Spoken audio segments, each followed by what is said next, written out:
What is going on, ladies and gentlemen? Welcome to another episode of Faith Unaltered. I am one of your co-hosts for this evening, Tyler Fowler.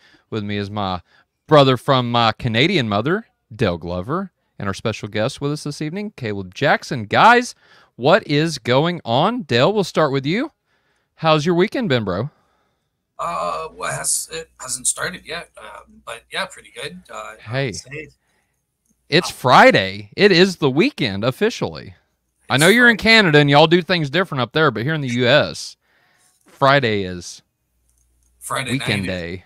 Friday night weekend begins. All right, cool. Yeah, no, everything's good on my end. I was really upset on Tuesday night because we had a great show lined up. I brought on Dr. Shabir Ali to do a discussion on Jesus, crucifixion, and Trinity. Yeah. But I found out that because Dane was jealous that I was number one and he was bumped to number 0. He did something to my internet, and I wasn't able to be on that show. But we did. Yeah, hopefully, I'm in talks with him, so hopefully we can reschedule and continue on with that. But I thought the show between Dane and Shabir on the Trinity was really well done, and yeah, they both did a great job. I told Dane, I said, bro, that was your most challenging discussion yet, because Shabir, I mean, obviously, you know, he is a pro whenever it comes to Muslim apologetics, and I really have a lot of respect for Shabir because of that. I mean, he's took on some of the best apologists. I know I really enjoyed his debate with James White. And for Dane, who is all in all, and Dane will even admit this, really a nobody in the apologetics field, for him to take on Shabir like that in that setting, in an informal dialogue setting where they push each other, you know, back and forth and this, that, and the other, I thought he did really well. I thought there was a couple weak points, obviously, from both sides. Obviously, whenever Dane brought up Revelation to Shabir, and Shabir said, "Whoa, I gotta think about this. I don't know." I thought that was a slam dunk for Dane, but then, you know, Dane had some issues where he had to say the same thing pretty much. So I thought it was overall even, and I thought, you know, Dane did a really good job hanging in there. He hung in there, and so that's the good part. You know what I mean? Absolutely, yeah. No, he's doing good, because I've thrown a couple. I threw Dr. Dale Tuggy at him, and then Shabir Ali. So he's going up against the best on the other side, kind of thing. So yeah, absolutely. That's right. That's right. So let us know whenever Shabir gets back with you, because we're going to have Shabir back on to ask him more questions. So I think this time, the next time after your show with Shabir that obviously I'm going to participate in, we're going to do another discussion, hopefully, if Shabir's up for it, where we set more in kind of the driver's seat and ask him questions related to the conversation between him and Dane, and even, you know, the conversation that you guys are going to have. I'm sure topics and questions will come to my mind, because I didn't get to ask any in that discussion with Dane, and so I really want to press Shabir, and you know, and now that we've got the video, instead of thinking of questions off the top of my head, like I can sit down, write them out, really plan them, send them to him, you know, so it's all fair and stuff, and then have him back on to ask questions to him about that. But other than that, guys, we got a really good show lined up for you. Josh just came in, and so this is going to be an even better show now, but we're talking about near-death experiences, and I subtitled this Contact with Angels and Demons, and the reason I did that off the bat is I've been listening to a podcast that I really love, and Dale's probably going to hit me. If he could reach through the internet and smack me around, he probably would. But I've been listening to a lot of Mr. Ballin lately, and there was a podcast that he recommended, and it was called Bedtime Stories, and basically just scary stories, you know, and I work graveyard shift, and so I like getting freaked out a little bit sometimes by myself, mind you. I work. And I've been listening to this podcast, and there was a episode that was entitled Don't Let the Darkness Get You, or something to that effect. And I said, okay, this is going to be interesting. And it was about near-death experiences and people who had bad encounters with something. Let's put it like that. I would say demons, if not imagination. So if this is real and not just made up in these people's mind, I would call what they're describing demons, obviously. But people differ on that. And so then that really led me to search out near-death experiences from a more professional level instead of anecdotal level. And so I went and bought Dr. Paul Grayson. I think that's his name. Is that right, Dill? Dr. Bruce Grayson. Bruce Grayson. I don't know why I keep thinking his name's Paul. Yeah, thank you guys. Dr. Bruce Grayson. In terms of saints, I think that's what you had on the mind. That could have been. Yeah, that very well could have been. But Dr. Bruce Grayson, I don't know if he's written a couple books. I know he's got one book out about this. Okay, a couple. Oh, yeah, he's written lots of books. I'm holding one now. My favorite is the Handbook of Near-Death Experiences. Okay. He's like probably the lead researcher in terms of like art. I know he's done a lot of articles, but there's literally something called the Grayson scale, which is like a measurement of near-death validity. So it's like he's pretty influential. He's a major player in the literature on near-death experiences. Right. And so I saw a book by him on Audible, and the title of it is called After. And basically it's an account of different people that he's interviewed and his thoughts behind it.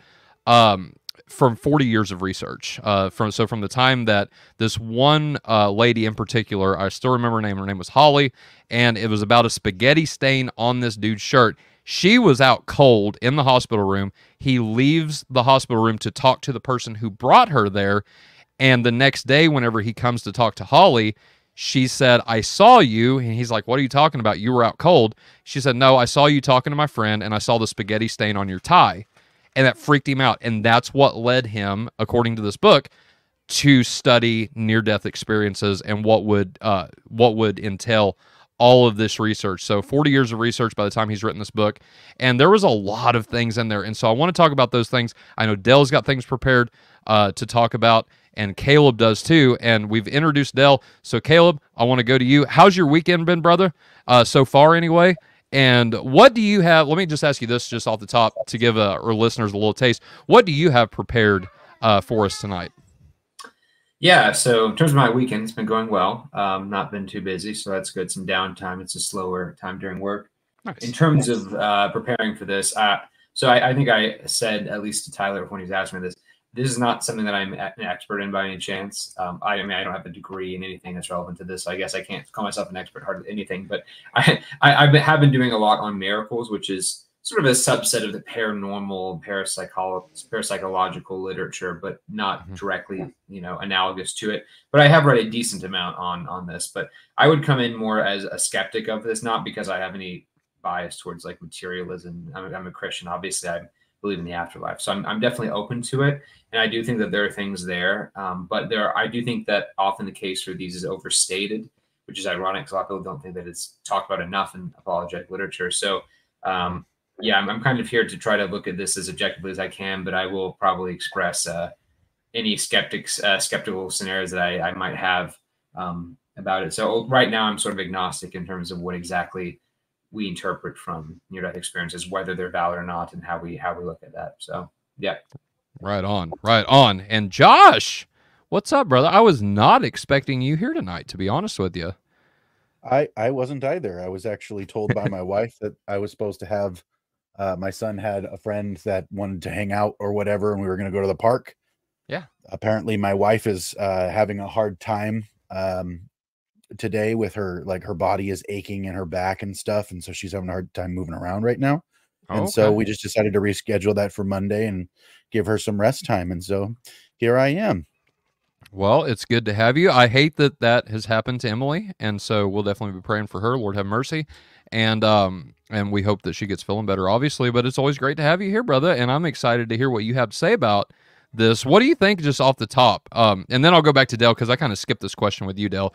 But what do you think off the top whenever you just hear about near-death experiences? Are you more on the skeptical side, more on the believing side? Like, where do you kind of fall into this this phenomena that we're going to be talking about tonight? Well, I have the tendency to be skeptical in general of most things. Yeah. And so I like if some random person on the street was like, I almost died in a hospital bed, and when I was dead for just a few moments or a few minutes, I saw X, Y, and Z. I'd probably start with, that's really interesting. What led you to think that was what you were experiencing was something that, you know what I mean? So my first question would be an unguided kind of, why do you think that was an authentic experience? Right? I'm not doubting that they had the experience. Right. Well, I'm not skeptical that people have these experiences. So that's where my skepticism ends. I believe people are having these experiences, and I believe they're weird, and I believe that they need, some level of attention. and then perhaps they have some explanatory power, but I would not be the first person to just hear someone tell a story and be like, yeah, that's true, obviously, because you said it. Like, so in that sense, I'm skeptical, but at the same time, as somebody who's experienced some very weird things without having to die to do it, I would say I probably would have a softened heart toward people who are willing to, explore the experience and even recount it. Let's say barring those people who go on like, the 700 Club and talk about heaven and all that. I'm not talking about them. I came across a lot of those in my preparation for this, just saying. Yeah, the people that are not getting overt notoriety because of their story, I'm more likely to believe. Right? Like the people that get that stand to gain nothing from talking about this, the same way that the apostles stood to gain next to nothing for, being martyred for what they knew better. If they were lying, they knew they were lying. It's nuts, right? So it's like the person who stands to gain nothing from telling the story is more believable, but I would say my first inclination is to try to figure out whether or not this person was in a position to have a weird psychological experience, or if this is something that was authentic. But like Caleb said, I have no reason to doubt the existence of metaphysical beings or an afterlife or any such thing. That I am not skeptical of at this point. But I would definitely approach the anecdotes with some skepticism. Yeah. Yeah, no, and I hear you. And so whenever we're talking about skepticism, because I'm like you guys in a sense. So what I mean by that is I truly believe that these people are having some kind of experience. What the explanation for that is where the skepticism comes in. That's where I want to be like, okay, let's ask questions to get to the bottom of this, right? And that's what I really like about Dr. Bruce Grayson, who is a clinical psychiatrist. He has received a lot of awards, from my understanding, and been in a lot of places of like, my mind's kind of blanking on me, but he's been in a lot of high places, I'll put it like that, within the psychiatric field. And so starting there and then working his way up to near-death experiences, he's got a lot of criticism from it. He's been threatened to be thrown off boards if he continues in this field of research, because, back then, I mean, from my understanding, and I would love to get Dr. Grayson on to discuss this. I know Dale has had him on his show, so if y'all are interested, please go watch that episode with Dale. Very similar to what we're going to be talking about tonight, if not one for one. And so, but, just Bruce's attitude toward this field in general, coming out with writing the book, and now a lot of people are following in his footsteps, and a lot of his colleagues are working on this together.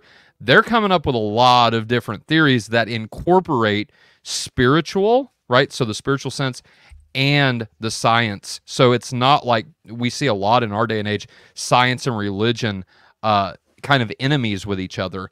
And that's not what Bruce is doing. He's trying to explain these spiritual experiences with a scientific method, and that's what Caleb was talking about earlier. He came up with this NDE scale of how you rate, people that have near-death experiences and what their score is.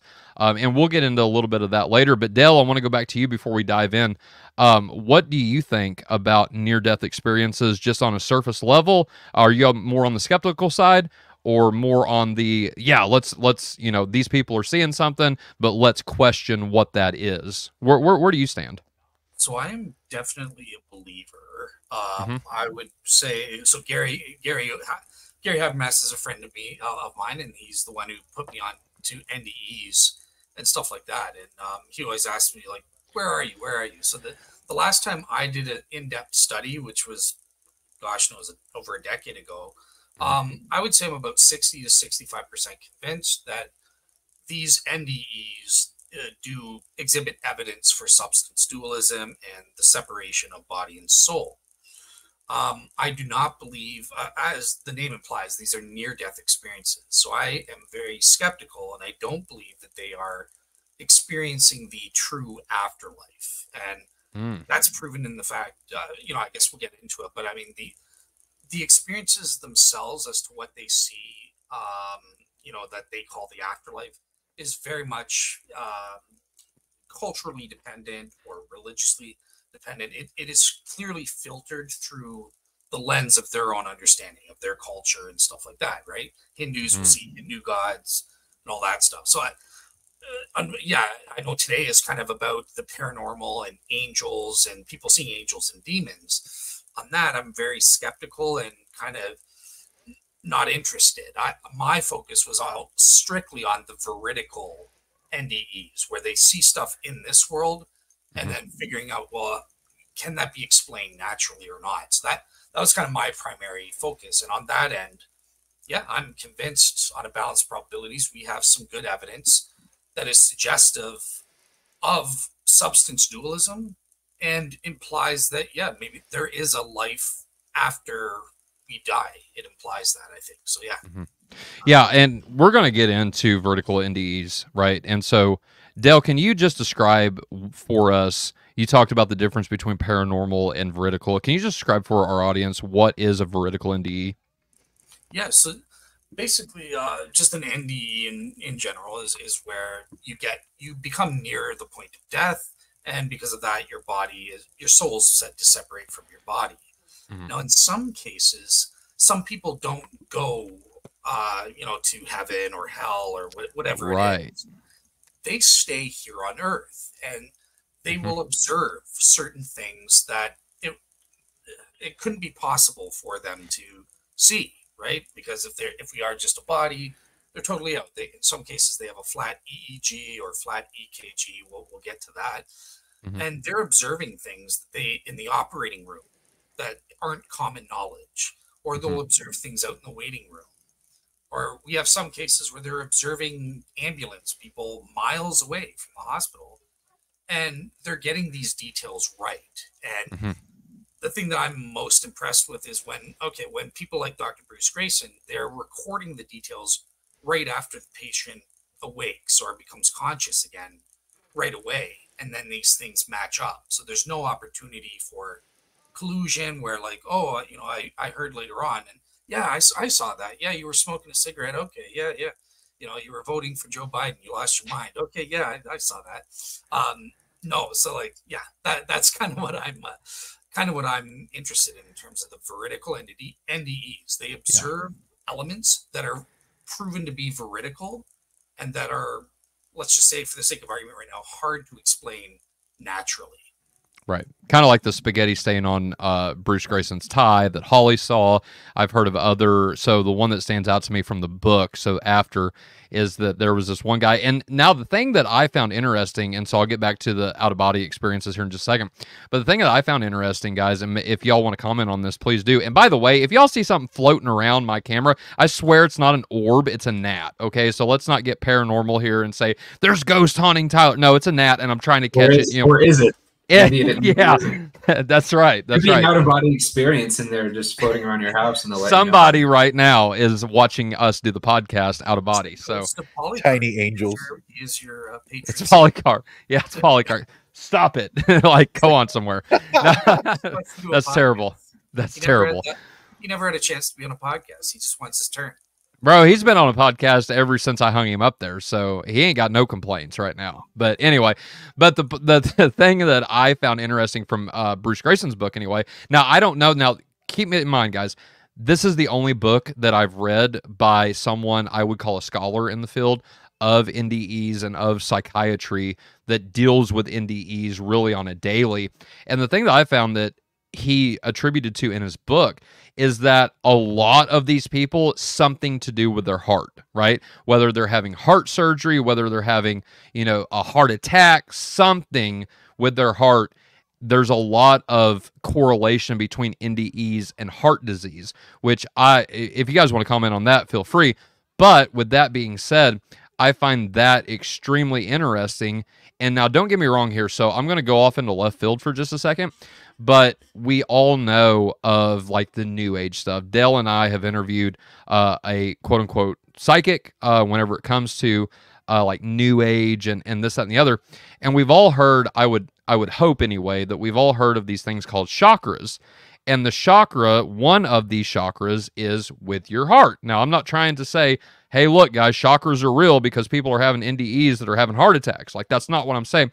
I just find it interesting that the correlation between like an Egyptian mythology, they talked about the heart being something special, right? There's that soul floating around. Polycarp gone. But they talk about the heart, and whenever Bruce kind of affirmed that stood out to me a little bit. So is there anything that you guys want to comment on that before we get deeper into the subject? Well, I'm particularly drawn to the continuity of like an ancient story, narrative, symbolic kind of use of what we now understand to be like an operative organ or a muscle in our body.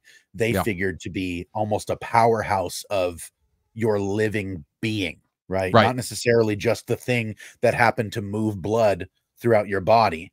They didn't think of it as a motor. We think of it as a motor because we understand it as a kind of mechanistic part of your biology. And they didn't think about it that way.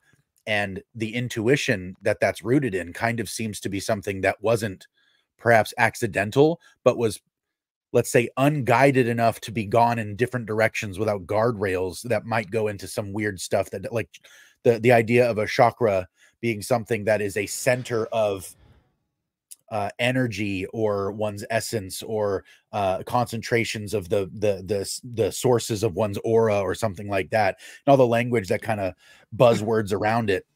I think the idea that this is developed from is actually not all that foreign at all, you know, because Christ talks about our heart as something that we can use to honor God. Yes. Right? And so that's one of those things that I think, if we're to love God with all our mind and all our strength, we understand that to be the division between our mind and our body. Yeah. But that division is neither wholesome nor final. And we were reminded of this in the incarnation itself, and then again in the sacraments, that matter and meaning are not mutually exclusive. They just aren't. And then the heart being added into that is a really interesting thing, because it kind of connotes the association that they're making is that the seat of your passions, your desires, and the part where your person touches your body seems to be the heart.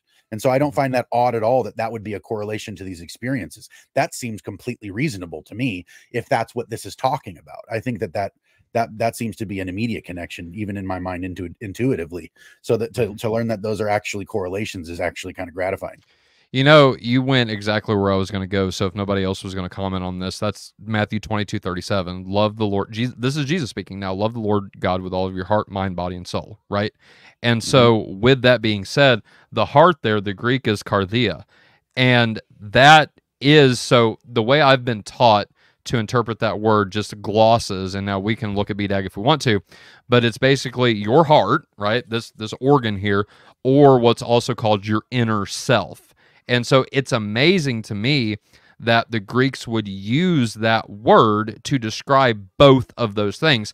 And that, for me anyway, presents like this, maybe not necessarily a one-for-one, like the heart is the inner self, but there was correlation between the heart, the inner man, and the inner self whenever it came to the word kardia. And we see that used in a lot of different contexts. But like you said, Josh, Matthew 22:37 is where I wanted to go because of what Jesus says. And so this isn't just like this pagan notion of chakras that I led this into, right, with, but this is, the heart is something that is center within Christianity. This comes straight from Jesus's mouth himself. And there's a lot of different things and a lot of different passages that talk about the kardia.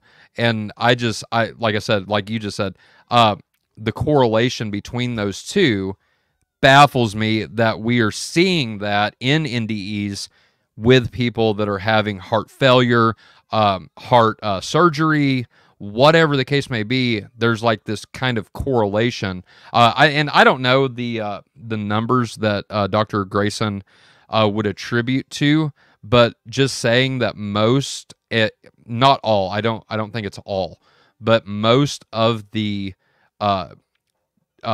patients in his book, because remember, he's a clinical psychiatrist, most of the patients in his book that had an NDE, now granted, I know that's arbitrary that he's picking and choosing those people whom he puts in his book and whom he writes about, but most of them had something to do with their heart that had an NDE. Caleb, Dell, is there anything that you guys want to comment on that before we move on? Okay, so I'm not sure if there is this correlation. This is I had never heard that before. So I'm just kind of wondering. Um, I know for a fact that there are accounts of NDEs where it has nothing to do with their hearts. So those cases do exist, definitely, right? So I'm just wondering, is it in terms of this heart correlation? Could it be because, well, those are easier to detect, right? So you can, for example, have a flat. What is it for the heart? Is it the EKG? EKG, I think, right? I think so. Yeah. So that's kind of like an easy way. See, it's vertical. We have medical proof that it stopped or something like that. Maybe that's why they're highlighting that. But there are also cases where there's that flat EEG in terms of brain activity. And at least from a modern perspective, that's way more important because that's what the atheists and skeptics say. Look, what are we? We're our brain.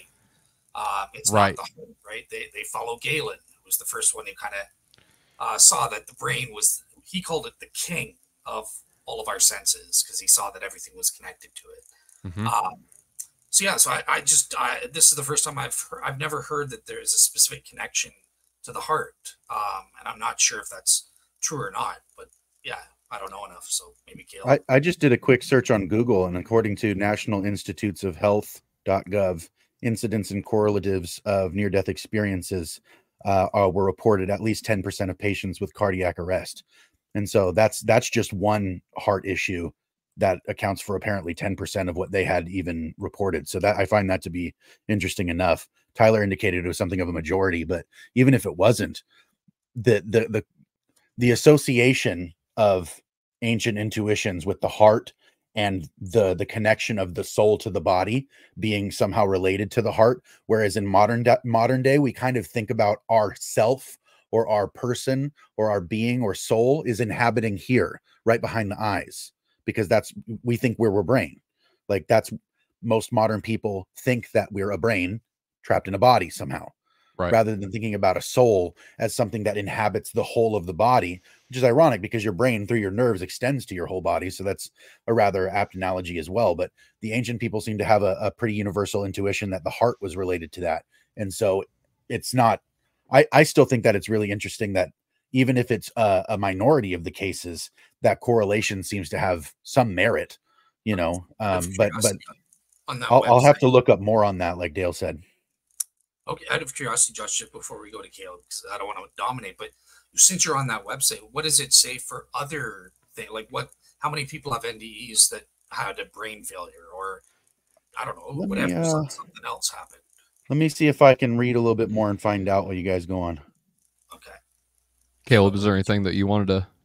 No, I didn't have anything in particular. I was just going to say that I think, from my understanding, I would guess is because most people who have near-death experiences, who have, they're basically brain dead, or at least temporarily, because there's lack of blood flow to the brain.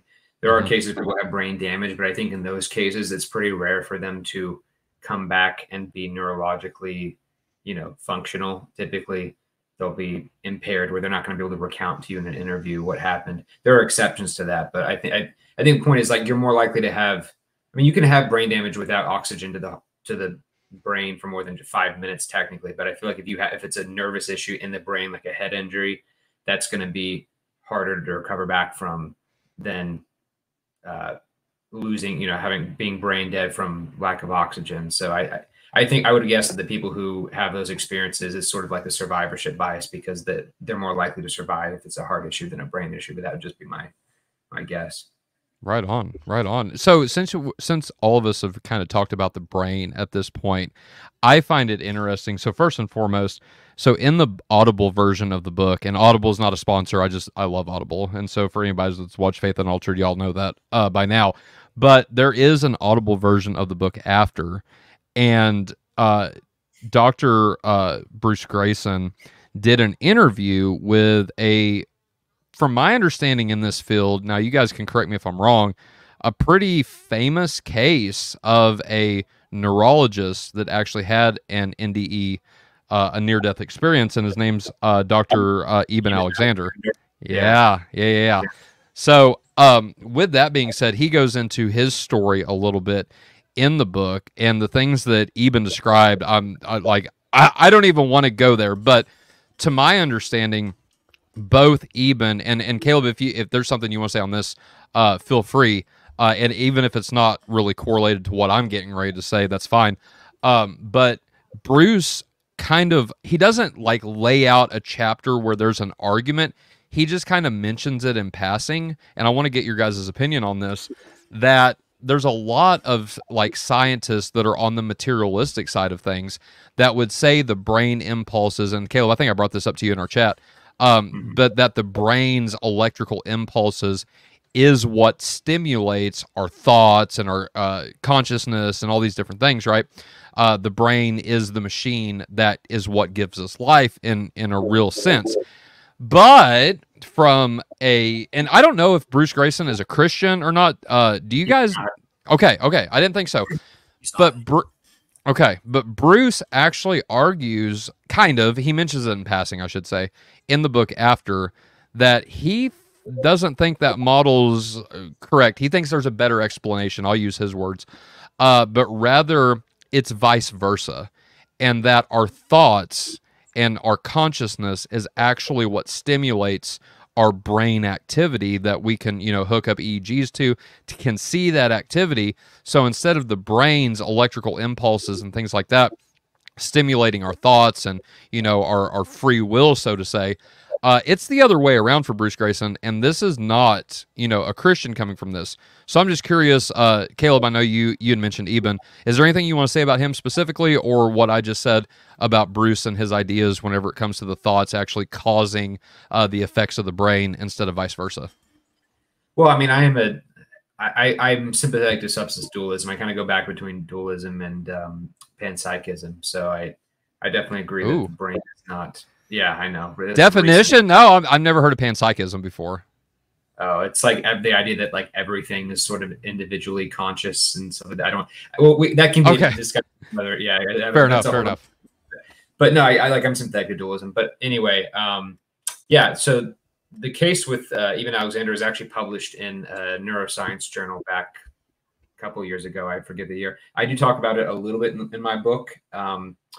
Just in the context of the miracles book I'm doing, I mention it because it's one of those cases where you have a case published in a medical journal. This is not this is a mainstream journal, where it actually, Eben Alexander, his family prayed for him to come back, and he did. So it's like technically a case that involves prayer, but it was only mentioned incidentally in the article because it was something that was verified by him while he was unconscious, right? So he had a kind of meningitis which is inflammation to the brain, right? And it was a particularly nasty kind that made him like lose sight and completely go into brain shock very rapidly.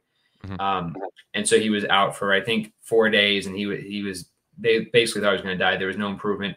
Then his family comes and gets around him and starts praying for him. And this is pretty unusual because they didn't let anyone in. I'm sorry, it wasn't just his family. It was like other people, like friends and neighbors who he didn't talk to that much. But this was like on the fourth day, I think it was. Mm-hmm. And they didn't have a normal policy of letting people in every day. So this was like an exception to the rule. Mm-hmm. And after a few hours after they did that is when he started regaining heartbeat and stuff like that. And so he I think comes back to consciousness the next day, and it takes a few days to recover. He's first has some neurological impairment, but he makes a full recovery within 2 months and is perfectly normal today. Yeah. In that way. So that's a case where the reason they mention the prayer is because when he has a near-death experience, he sees a lot of stuff, but he mentions seeing in the hospital room people around him, some of which he didn't know, praying for him, right? And this was verified by the hospital staff, and they mentioned in the article this is unusual because they didn't normally let people in with those kinds of cases. So the article only mentions it incidentally, right? So I'm saying, like, if that hadn't been the case and he had just had a normal near-death experience, they probably wouldn't have mentioned that detail.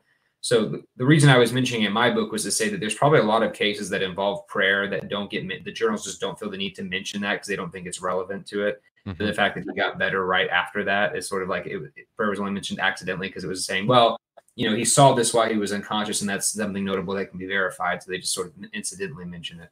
Right. But yeah, no, it's really interesting case. I wouldn't say that his cure was miraculous by my criteria. I would say it was very remarkable and very unlikely. But in terms of the near-death experience, I don't really know what to think about it in terms of, I don't think it's the most interesting case of like a veridical experience, but it is one that's documented pretty well and is published in a journal. So I know there's been a lot of feedback and some people push back against him. And I think even Sam Harris wrote like an article against it or something, because Sam Harris is also a neuroscientist, right? But yeah, so it's definitely one of the more well-known cases. Right on. Thank you for that. Dale, Josh?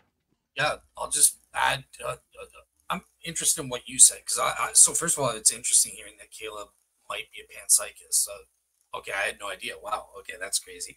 Awesome. Good to know. But I am definitely and solidly a substance dualist and substance dualist interactionist. So in terms of the interaction issue, right, I definitely believe that, look, our souls, our unembodied souls, interact and engage with our physical bodies. And the first instance of that has been scientifically proven to take place in the brain, right? That's where the first signals pop up. And then we can, from there, science takes over and see, okay, the intervening mechanisms for how we move our arm or how we do stuff. And there have actually been scientific experiments in neuroscience proving that people are aware of something, right? Making a choice or something like that, slightly before, like milliseconds before that activity actually shows up in the brain. And then blah, blah, blah, the physical sequence takes over. But I think that it's also important to note that the reverse is also true, right? There's it's a two-way interaction. So when a physical thing, if someone pinches me or something like that, starts physical and that goes into the brain, and then that engages with my soul and I feel the sensation of pain.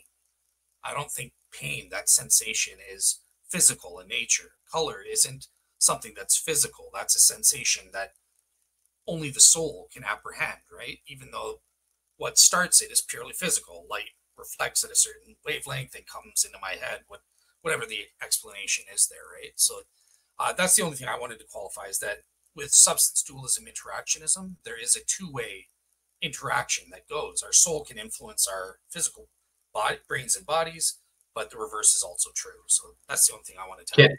Can I ask a follow-up real fast on that? Because I think when it comes to I agree the interaction problem is not really that compelling as an objection. But I have wondered when it comes to these things, it makes me skeptical, is when people talk about like an unembodied soul, it's immaterial, right? If you're saying that now it's separated from the body, at least temporarily, how is it that people describe, they typically describe these spatially, right? Like, I'm in the room, I see this. They're not like omnipresent in most cases, right? It's within but how does it make sense to describe an experience where you're like spatially contained and yet you're also immaterial? Because I feel like there'd be nothing constraining them to just a room, since it's not material, right? So it doesn't really, I feel like to be immaterial would be to be like omnipresent at that point, like God at that, essentially. So it is kind of weird to think of it in that way. I think they're describing as if they were spatial, physical things, which they're not. Well, okay, just to respond to that. So first thing, while the soul's in the body, believe it or not, I do believe that in a way we're omniscient. We are what philosophers call holomerically present and spatially located at our bodies. That's where, just like God is said to be holomerically present, you could argue he's holomerically present. That's his omnipresence for the universe. But when it's separated from the body, there are two aspects, right? So we would say that the soul lacks spatial extension, but it can still have a spatial location. And that's what I think is happening with the soul. It's spatially located, floating above the body or wherever it is when it's looking. But that doesn't have to imply that, well, it's got to be spatially extended, like, oh, it's being stretched out through all of space. I don't think that has to follow. So yeah, I don't know, Josh, if that's my answer. Hopefully it helps. But I just think it's interesting that on both ends we kind of have to assume a physicality in some sort. You're saying that it can be physically located without having outward parameters, and Caleb saying, well, if it doesn't have any walls, it should fill the space like a liquid. It's like, I feel like in both cases we're kind of assuming that's like space and matter are involved in the conception of how that would be somehow physical or non-physical or material or immaterial.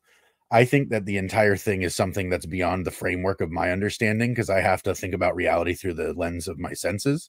And if I were immaterial, I wouldn't have sense data. So I'm not entirely sure how viewing or any of those things, there's a lot more complications for me other than the size of an immaterial body, if you want to call it that.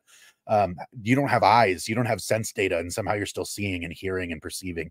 It's just all very strange. You know what I mean? And so there's something that's going on under the surface there that kind of illuminates to me that our sense data is not necessarily as confined to our body as we would perceive it to be.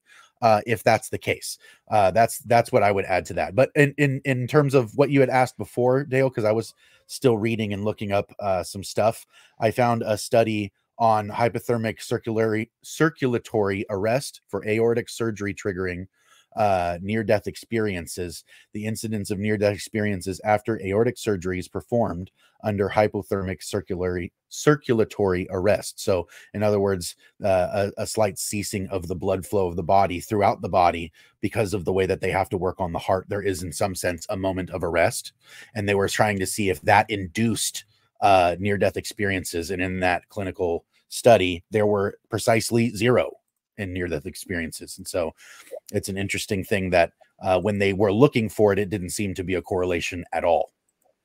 Which is funny, by the way, because that's one of the most famous cases of Pam Reynolds, I believe, was, I don't know if it was that exact procedure, but it was something very similar to where they froze her and I think drained the blood out of her because they were operating on the brain, I think it was. Wow. Pretty well-known case if you look in the literature. There's also a lot of back and forth because it's a well-known case. There's a few responses and critics of it, and back, you know, it's kind of like the Shroud, where you'll have someone put forward like a major point, and then there'll be like 3 papers respond to it, and then there's a response to that paper, and it's just a tennis match at that point in terms of getting to medical technicalities that I'm not really qualified to understand who's winning the argument. Well, I just wanted to be fair to the fact that, you know, we were talking about something, and we were talking about, this correlation, this thing. And so I thought it was interesting that in the case where they were looking for it, it wasn't there. But in the case where we weren't looking for it necessarily, there was a correlation to be found. But it seems like perhaps a medical procedure versus a health issue would also be something that's a relevant distinction between those two things too, because somebody who's going into cardiac arrest because they have a health issue versus somebody who's having that induced on them to see if something was going to happen is not exactly the same scenario. And so perhaps it has to do with the trauma to the body being an occurrence of the body rather than to the body. Maybe that has something to do with it too, but obviously I'm just speculating. I just thought it was really interesting that when they looked for that correlation, it wasn't there, because they were specifically looking for whether or not that procedure from the heart and the lack of blood would induce a near-death experience. So I thought that was really interesting. Well, I like how you said that, Josh, you know, that you're speculating. And that's honestly why, like, I kind of got this panel together. Obviously, I didn't know you were going to be here, but, you know, like, we don't have to be, I mean, don't get me wrong, guys. Like, as much medical accuracy, like, as we can give out, but obviously, you know, I would love to have. But obviously, none of us here are, like, medical experts because we're not doctors and we don't have MDs behind our name, right? And so with that being said, like, I'm totally cool with speculation, and that's great. So, Josh, keep it up, brother, because I find that interesting, and I encourage it more. Dale, I think I saw you unmute, and then Caleb will go to you after that. Go ahead, guys. Well, just something Josh said. It's unrelated to what Josh was saying, but something he said, the way he said it sparked, like, what, you know, our expectations and how things, when they're looking for something, it's almost like it evades us. And something that I found really interesting is that Bruce Grayson, he actually participated in 2 of 5 controlled studies studying NDEs. And right, the thing that kind of has bothered me for a while is that all of these 5 controlled experiments failed, right? The patients that did have NDEs, they would put what they would do is they would put like a colorful thing on the ceiling, or, you know, hidden from plain view, so the patients wouldn't know, and stuff like that. And then, okay, of the ones that reported an NDE and floating above the body towards the ceiling, they would ask, did you see anything strange or anything like that? And all of these experiments failed. They didn't catch this thing. So So they hid something. I don't mean to cut you off, Dale. So what you're saying is, like Bruce Grayson and the controlled experiment was, they hid something specific that the controllers knew, and then they wanted to see if the person having the near-death experience found this particular thing that they hid. Is that right? Exactly. It was something that was designed to draw your attention, or it was like a sequence. There was somewhere it was a sequence of numbers or something like that. Like, and all of these failed. So I actually asked Bruce, Dr. Grayson, when he was on my show, like, well, how do we explain that? Like, isn't this proof for that the skeptics that maybe this isn't really happening and stuff? And he was saying, well, think about it. I mean, first of all, think about it this way, right? When you're just in a near-death state for the first time in your life, and you are looking down at your body, going, "Oh my gosh, I'm dead," and what's going on? Where am I? And stuff. You're not going to be looking around on this in the corners of the ceilings to see if you where's that thing that they hid.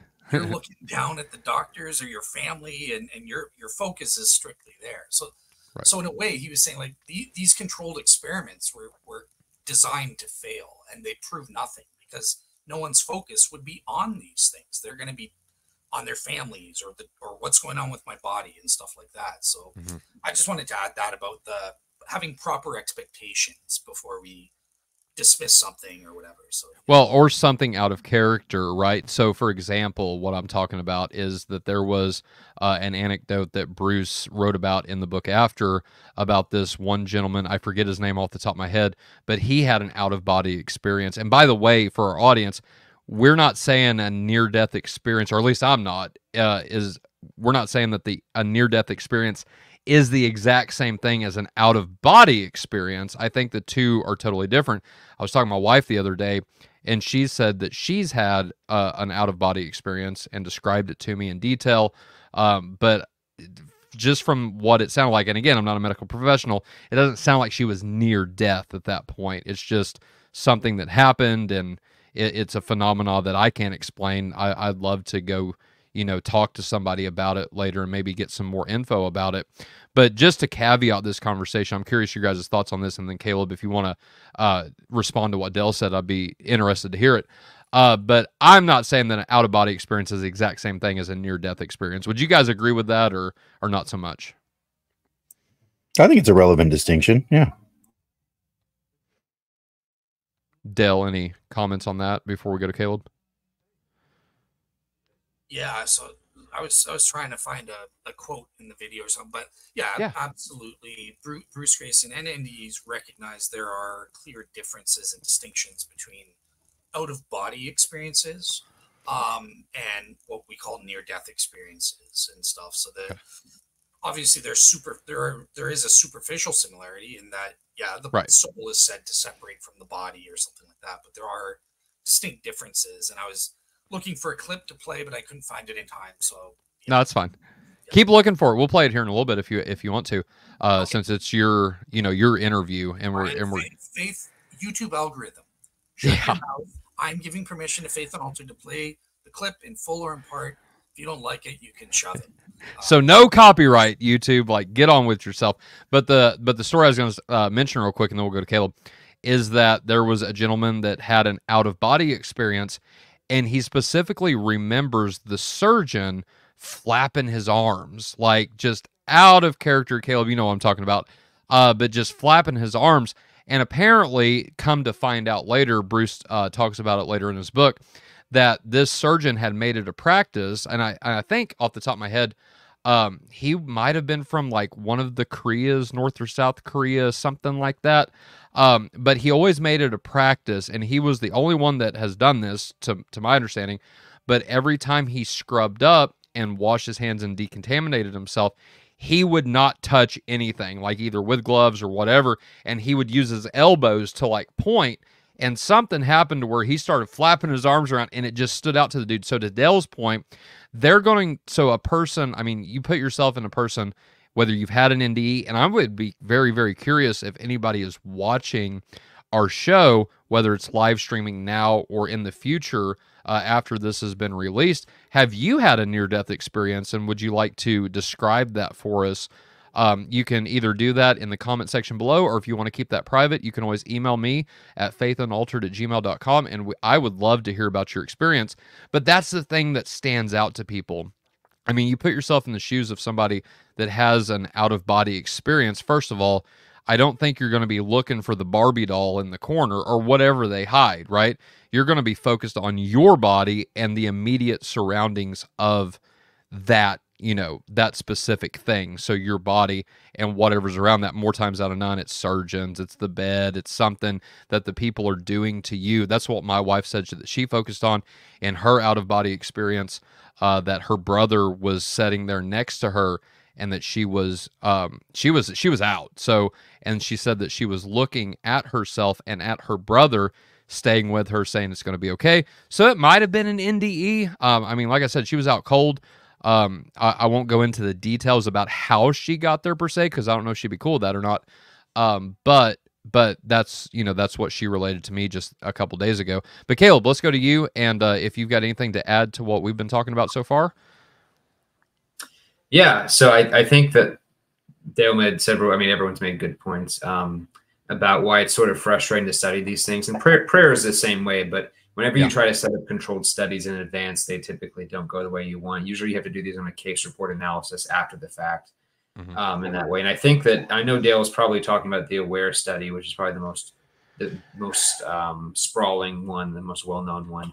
And as far as I understand, they actually had a very small sample size at the end of it. They had, over 1,000 patients over the long run, but most of them didn't even have an NDE. And of those who did, which was like maybe 10, I think, most of them were too sick and recovering to be able to do an interview. So like 2 of them were able to do an interview.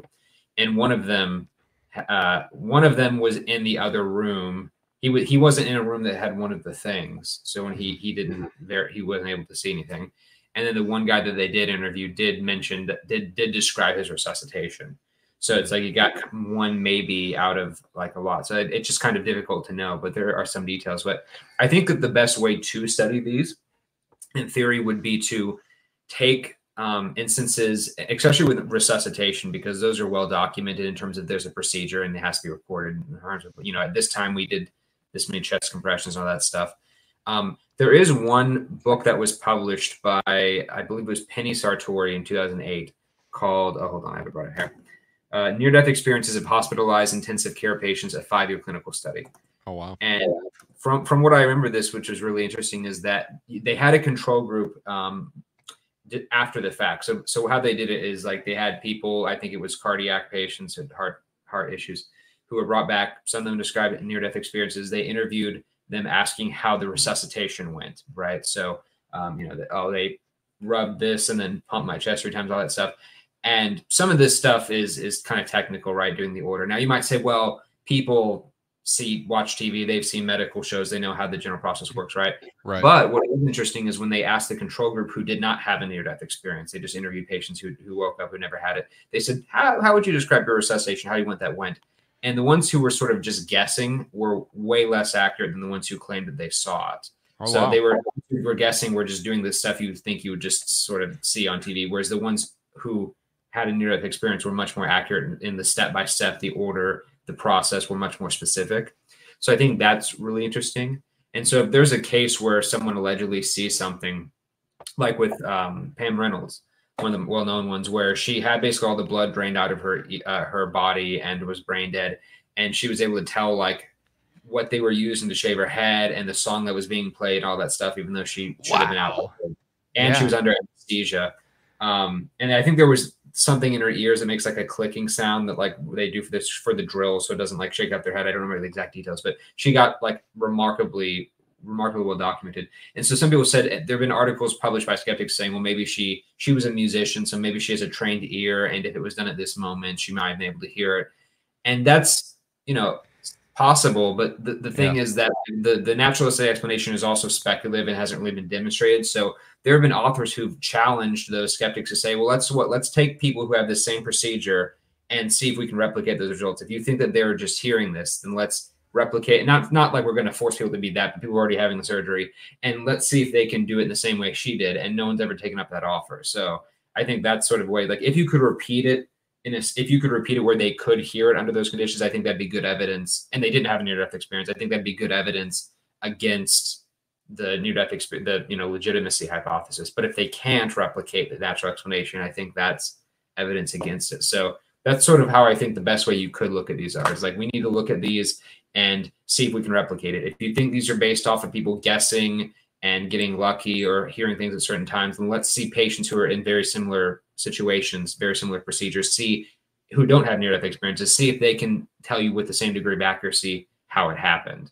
Right. And if you could, that would be good evidence against it. And if they can't, then we would need to ask, why can't the control group replicate this? Right on. Thank you for that. That's interesting to me, like, by far, because I thought the exact same thing that you mentioned was that people would recollect like seeing something happen on TV, but maybe it can be said, well, they never experienced that before. The people that just guessed and was like way out of whack. That just seems like kind of coincidences stacking up, though, at that point. You know what I mean? So right on. I appreciate that, Caleb. Josh, I saw you unmute. Well, it's obviously related because of the topic, but unrelated to what Caleb was talking about necessarily. I'm kind of go ahead. Curious what you guys think about, because I'm thinking about this on the back end of kind of the whole idea of study, right? Mm-hmm. In the way that we perform it, and the scientific method is all relying upon reality to be something that's regular and observable in its regularity. Why do we think that it's merited to assume that immaterial reality is just as observably regular as material reality? And is that a silly assumption? And that's why we're getting skewed results? Is that why our expectation is awry? Is because we're making demands of an immaterial reality that doesn't behave the same as material reality? What do you guys think of that? Caleb, you're my guest, so I'll let you go first if you want to. No, you're good. I'll be brief. I was going to say, I mean, like, theoretically that's possible, but at that point it would just be unfalsifiable. And if you want to bite that bullet, that's fine. But I think at that point they would say, well, look, there's no way to distinguish between a hallucination at that point. If you're talking about something that's subjective, that can't be verified, versus it being actual. So if you want to show that has some veridicality in our world where they're seeing something physical, they might not be physical, but the thing that they're seeing, a doctor, whatever, is physical. I think that could technically be tested. But if you're saying, well, we just can't, for all we know that the spiritual world plays by different rules, yeah, you can make that. But that's an argument I've heard a lot of skeptics make, that you just can't test, supernatural things because there's no even conceptual thing you could do to falsify it or test it or know it, because you could just say, well, maybe it works this way. So yeah, I think we have to have some kind of bounds in order for it to be meaningful, at least empirically. If you think it's not empirical, then that's good. But I think the point of this kind of podcast is looking like if we could view this empirically and verify. Otherwise, I don't know how we would assess the legitimacy or illegitimacy of these claims. Right. Well, I'm not talking about the legitimacy of an individual claim. I'm talking about the inconsistency of being able to recreate such a claim by way of inducing a artificial scenario, like an experiment, to try to make it happen again, as though what we were doing was something that was happening by way of a mechanism rather than something that was happening because of some other thing that we just don't have any conception for. I believe that the vertical experiments you guys are talking about, which are being verified by something that was actually physically present in the room, that is either true or false in that material way. But the idea that we can repeat said experiment simply because we put someone in the same scenario, I think that might be a faulty expectation, if that makes more sense. I'm not saying that it can't have any correlation. I'm saying that if the spiritual reality that's actually participating with material in that way happened to be some sort of anomaly that we don't understand, the anomaly might have some explanation, but how do we have access to that? And so there are ways to verify that the individual experience can be true or false. But I'm saying, is it possible that what we're doing and trying to recreate them artificially through experiment is something that might be why we're getting less verifiable results, if that makes sense? I'm trying to form the question on the fly too. Yeah, it is. If you're going to say that we can't test the supernatural aspect of it, like in that way with the charts on the walls that people are seeing, I agree with that. I think it's too hard to know, because sometimes people say they're in the hospital, sometimes people say they're in heaven, sometimes they're outside the building. You can't know where they're going to be or what they focus on. Right. But what I was saying is, I'm not worried about replicating the veridical part. I'm saying that if the natural hypothesis, if the non-supernatural hypothesis is correct, that should be able to be replicated, because that is mechanistic and false. Okay, I see. I'm just saying, if they're going to propose a naturalistic explanation, like, oh, it's false memory or it was whatever, a mechanism in the brain, we should be able to replicate that. And if we can't replicate that, then that would at least rule out that naturalistic explanation. So at best, you can eliminate like all plausible naturalistic explanations and make an inference to the supernatural. But I agree with you that I don't think we can necessarily replicate the supernatural itself. That's going to have to sort of be on a case-by-case basis. Unless people are lining up to be willing to participate in a near-death experience, saying, we're going to kill you almost. Like, I just don't see people lining up for that. But no, I actually agree with Caleb on this one, to be 100% honest. With that being said, Dale, I don't think I think Caleb explained that pretty well. We'll go to you, brother, and see what you have to say about that. Or do you want to play your clip now? Yes, okay. I'm going to get this, Nat, I swear. Sorry, I don't mean to interrupt, but if you see me I swear I'm not having a near-death experience. Like, I'm trying to get this, Nat. And by the way, for our audience, please give the like button a near-death experience. I think I got it. By clicking and smashing and just beating the like button black and blue, if you are enjoying this conversation. So go ahead. Mr. Ball in there. Yeah, I am. Yeah. The like button. I don't think I've ever heard him say give the like button a near-death experience, but he plays a lot of pranks on the like button, and so yeah, I'm being inspired from him, if not directly copying him. So yeah, you're right. I'll admit that one. So okay, so I guess three points that I want to make then. I guess if I'm responding to Josh's again, I pretty much agree with Caleb. There you go, Dale. Yeah, I mean we are able, for example, in shroud studies, Bob Rucker makes this huge mistake by saying, "Oh, miracles are untestable or unfalsifiable." Complete rubbish. No, because if a miracle takes place and then the natural world takes over, we can assess it and falsify. Okay, if a burst of radiation happened, we would know the laws of nature would take over and we would observe X, Y, and Z. Do we observe this or not? So they can be testable, and falsifiable in that way. And or as Caleb said, we can, if we're assuming a natural mechanism, then we can rule that out and falsify those theories and stuff. Now, one thing I would just, again, I agreed with Josh's point about the spiritual world. I don't think that God is following a formula. It would be foolish to be like, oh, well, I'm going to get a miracle. All I have to do is go to Lourdes, say the prayer, and I'm guaranteed to get healed. That's not how that works. It's not. Right. Yeah, that would be magic or incantation of some kind. Yeah.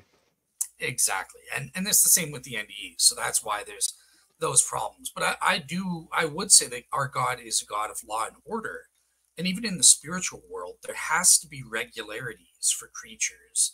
They're not necessarily the laws of nature, but there has to be some kind of rules for us to make sense and to exist, for understanding each other. If there's going to be talking, okay, there has to be rules of language, stuff like that.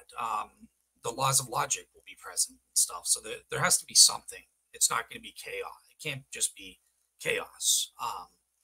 Now, on to the 2 points that I wanted to make. So in terms of the out-of-body experiences, it's one of the key differences, and I have a quote from Dr. Bruce Grayson here, is that unlike the nde'S, there aren't these veridical aspects that are provable, that are accompanying the out-of-body experiences in the same way they do with the nde'S. So I just want to play a quick clip from my show with Bruce Grayson talking about that difference here. These researchers who induce out-of-body experiences by stimulating parts of the brain, usually the right temporal lobe, are not actually inducing out-of-body experiences. They're inducing illusions that are similar to out-of-body experiences, but actually are very different. In a spontaneous out-of-body experience, such as in an nde'S, the person perceives themselves as existing out of there and looking down on their physical bodies. And they can move around and think and feel from that out-of-body perspective. In the out-of-body experiences, quotes, that are induced by electrical stimulation, the research participant experiences himself as being in the body and seeing the external body outside, which doesn't move around, is not an active participant. It's not at all the same thing. Also, in these induced experiences, you never hear a report of an accurate perception from an out-of-body perspective, which is common in a near-death experience. So that's kind of a major difference between these kind of out-of-body experiences that are said to mimic the NDEs. They never come attached with these veridical aspects. And there are clear distinctions, right? You're not an active participant. You're just kind of frozen looking around or something like that. And the other thing I wanted to say in terms of some of these aspects, one of the reasons that Dr. Bruce Greyson gives, and I think it's a really powerful argument against natural theories and stuff, some kind of neuroanatomical or neurochemical explanation, whatever you want to do. We have cases where the brain is, either it's flatlined, but even when there's disputes, because Caleb rightly mentions in some cases there will be disputes, and I was lucky enough when I was doing my religious research, I worked with Keith Augustine, who was an atheist, and he is an expert on NDEs. He's written for infidels.org, and I spoke with him about some of these NDE cases and about resurrection appearances and stuff like that. So, but even if we grant, okay, let's say we can't prove it was a flatline brain state when this NDE took place, at the very least, we can prove concretely that the brain functions. How does Bruce put it? Hold on. Let me see his quote for a second. The neuroelectric conditions necessary for the conscious experiences in question were highly, highly diminished. But yet the conscious experiences being reported are the opposite. In some cases, they're even more vivid than just me watching you right now on StreamYard. Right. And that mismatch is a powerful reason that speaks against, some kind of neuroanatomical or neurochemical explanation.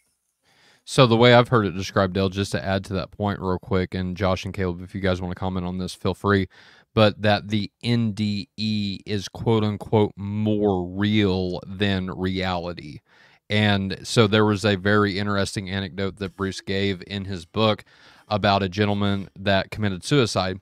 So first of all, to give background, this gentleman was schizophrenic. And by the way, so just to add to that real quick, Bruce, and you guys comment on this if you want to as well, but Bruce did a study about the correlation between mental illness and those who have NDEs.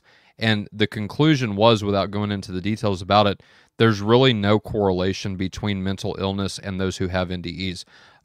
There is a absolute separation between the two, as a matter of fact, and it's not just people with mental illness that have NDEs.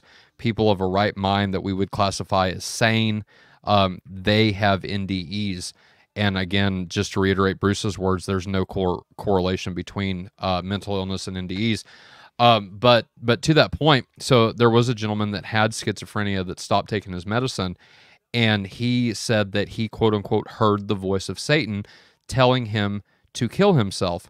But as he was, and he attempted to do that by jumping off this building, and you can read about this in the book after.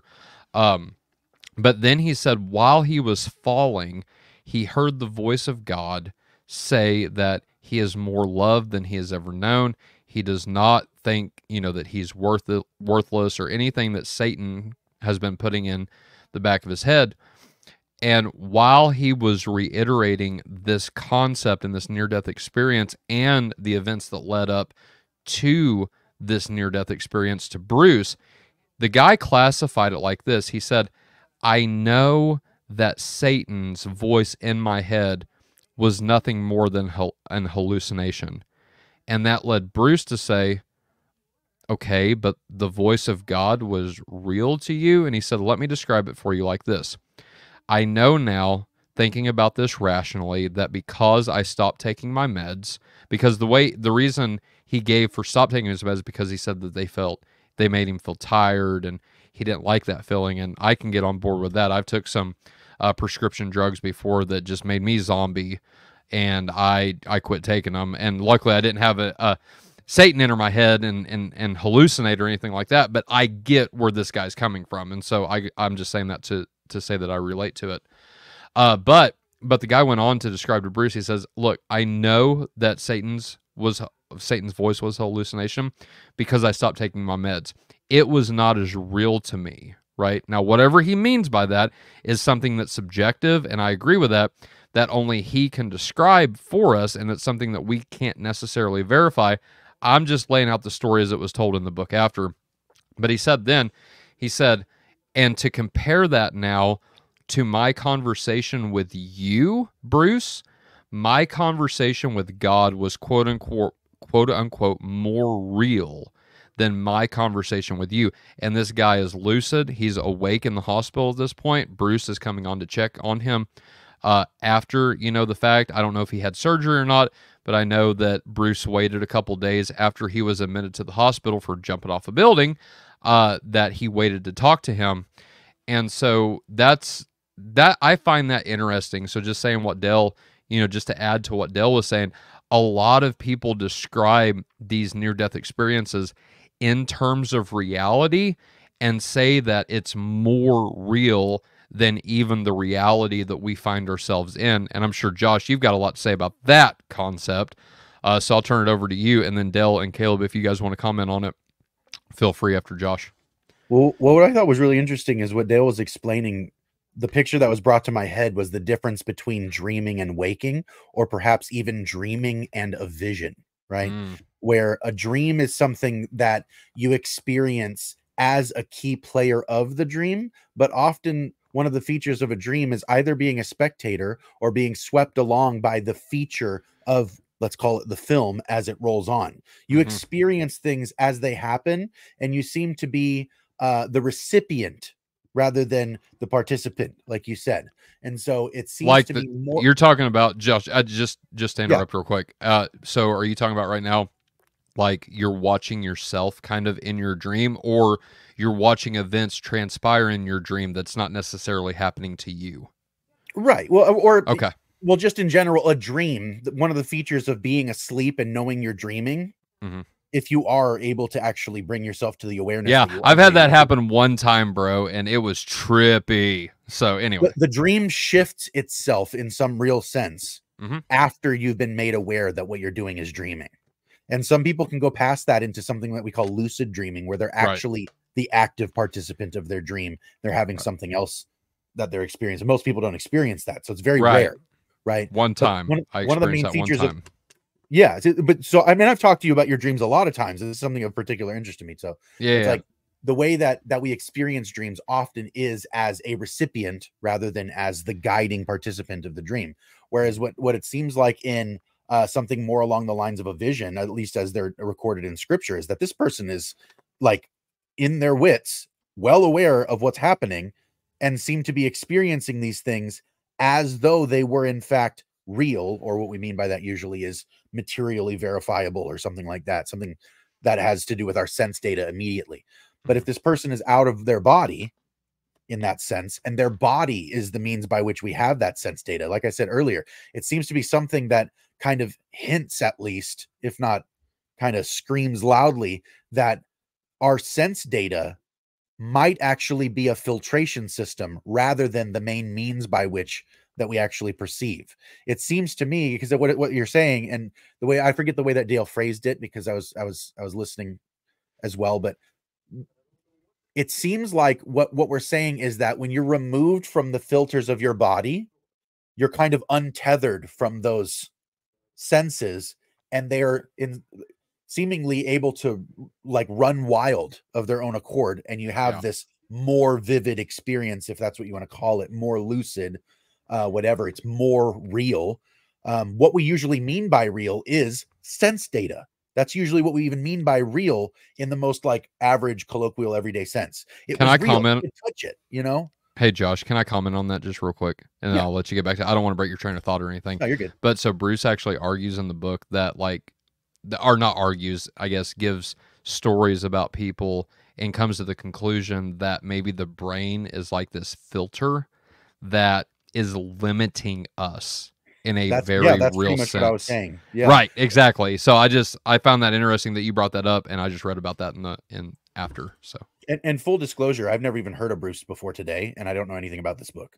Right. So I'm just trailing along. So if he has a similar intuition, I feel like I'm in good company here, because yeah, you are. I think so. Talking about. Yeah. But it sounds to me like that's what that would in some sense need to be the case if you're going to, let's say, be untethered from your body and then still have perceptible experiences that aren't being filtered through your, neural activity and cognitive whatever, right? So all of these things, what I'm saying is, if it's almost the contrast from dreaming to waking, right?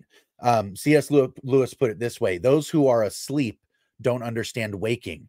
There's those who are awake that understand sleep, right? And so it seems to me like what you're saying is something very much along those lines. Is the experience of these people is that once they're untethered from that physical body, it seems like everything else is more itself rather than less itself, which is exactly the opposite. Like you said, seems like exactly the opposite of what should happen when you become untethered from your sense data, is that you should cease to have sense data. Right. You should not have any sight, any feeling, sensations, hearing. None of those things should be possible without the mechanism by which you have the sense data.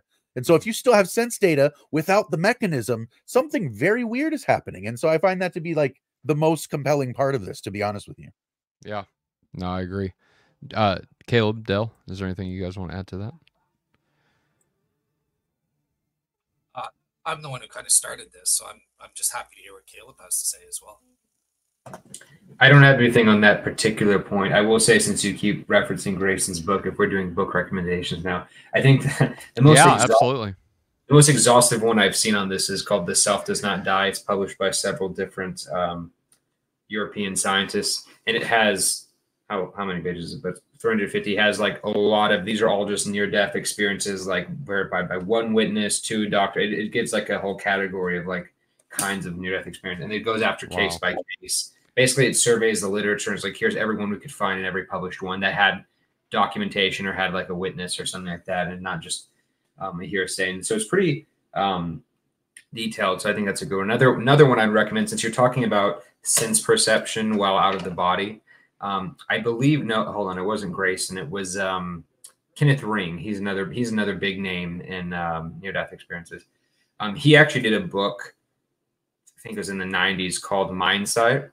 And it's fairly well known because it was a book on near-death experiences, but he specifically focused on people who were born blind or went blind from a very young age. And he has cases where allegedly people, who are blind, when they're at near-death experiences, they can see things and accurately get details when they're out of their body. But when they go back in, they're blind again, right? But when they're out of their body, they can see things for the first time. So even though they were born blind. So it's like that kind of thing. I think it's a fairly well-known book. I'm presuming Dale knows about it, but yeah, I forgot about it. But once you mentioned it, I'm like, yeah, I remember those cases. I know Keith Augustine makes a critique of it, but I mean that's just, it is an interesting book, regardless. I think another thing to turn to is I'm sorry, Tyler, go ahead if you're gonna. No, I was just gonna ask. So Grayson mentions Raymond Moody, and if I remember correctly, he actually did an interview with him on the Audible version of the book. Have you heard anything about him particularly, or? I know he's a big. So if you're doing big names in near-death experience, Grayson's big one. Kenneth Ring, Raymond Moody, Sam Peronia, who did the study that Dale was citing, the AWARE study. Okay. With the things on the top. Isn't Moody the one who invented the term near-death experience? He may have. I think so. He may have, yeah. And then you have Penny Sartori, who did the one that I mentioned in 2008. Melvin Morse, I think was one of the first ones. He was a child. I think he was like a pediatrician. He was the first one to sort of observe this in children.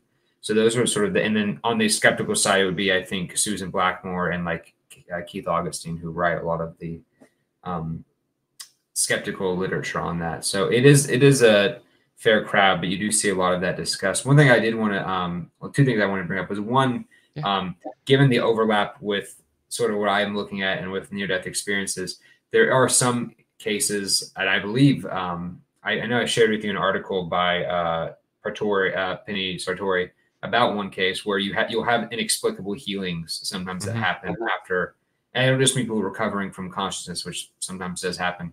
but ones where, like the one I had sent you was of a patient who was in the hospital for some kind of cancer treatment. 60 years old. He'd been born with cerebral palsy, so he had a withered hand, basically, where it was atrophied and couldn't move it. It was very, withered. And they noted that when he went into it. After he gets out of the near-death experience, he talks about how he saw his, and he wasn't particularly religious, but he saw his deceased father, and he saw a man wearing white who he said kind of looked like Jesus, but didn't really wasn't sure what the connection was. But after he was released from the hospital a few days later, his hand was back to normal for the first time, and he usually had to wear a splint before that.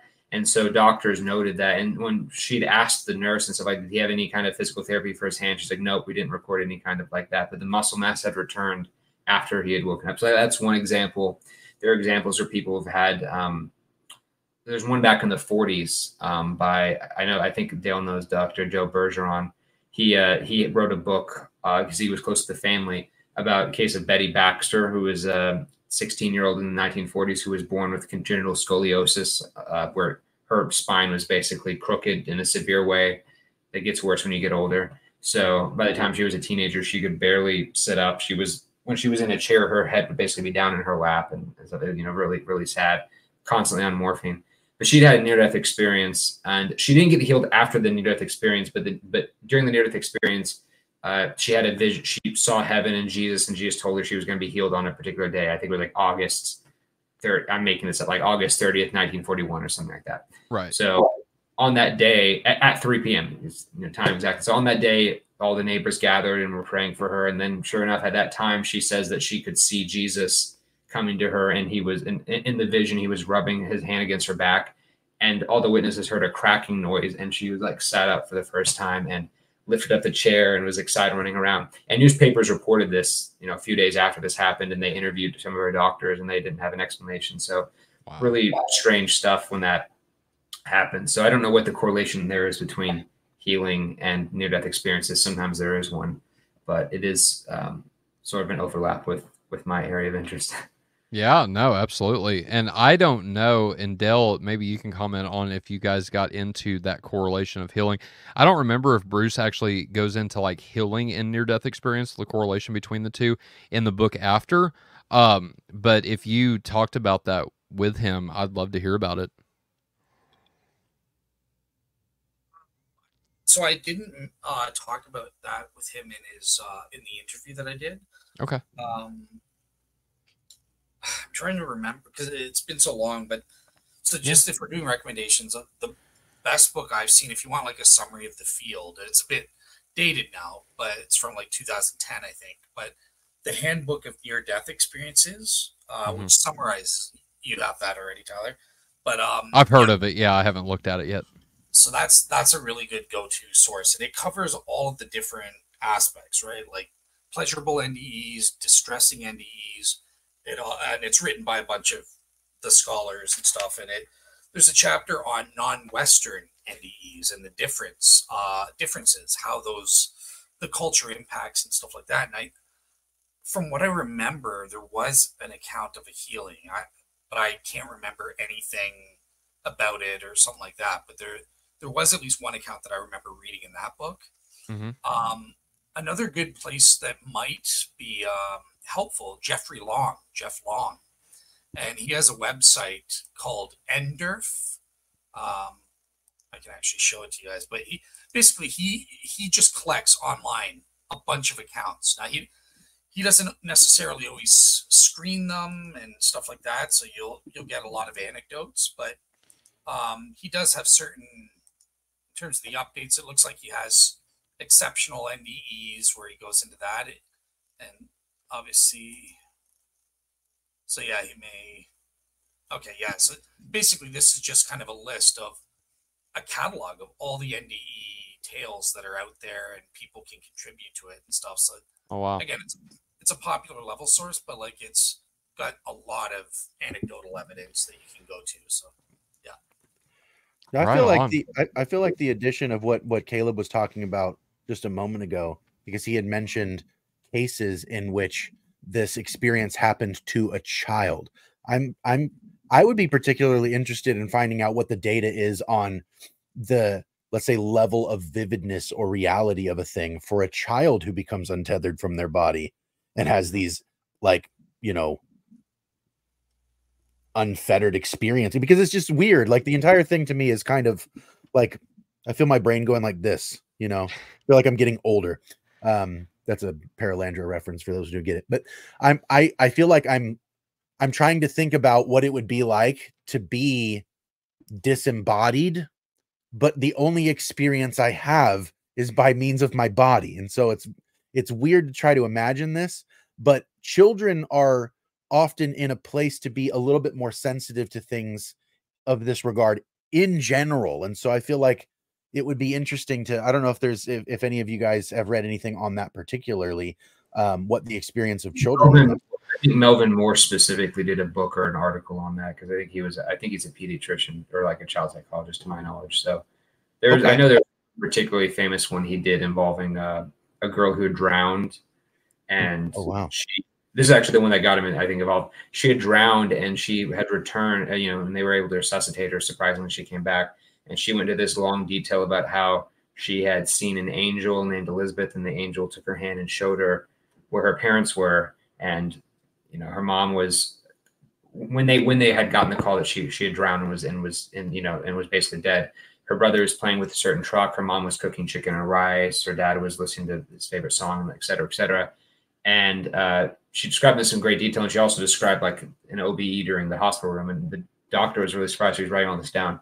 So he calls the family and they come and they're like, "Oh, where's my little girl?" They're so excited. And he interviews them and he asks them, like, "Yeah, so what were you doing?" All this stuff. And, it matched up what they say. It's like, "Well, what were you cooking?" "Oh, I was cooking a chicken and rice and all." And so allegedly she saw from miles away what her family was doing at the time while she was brain dead. And that's what got him to, when an angel was allegedly showing her these things, got him interested in that subject. I also, to my knowledge, I think he was convicted of crimes of Morris was. So I don't know. I'd have to double check that. Someone had brought that up to me recently. So I don't know how credible he is.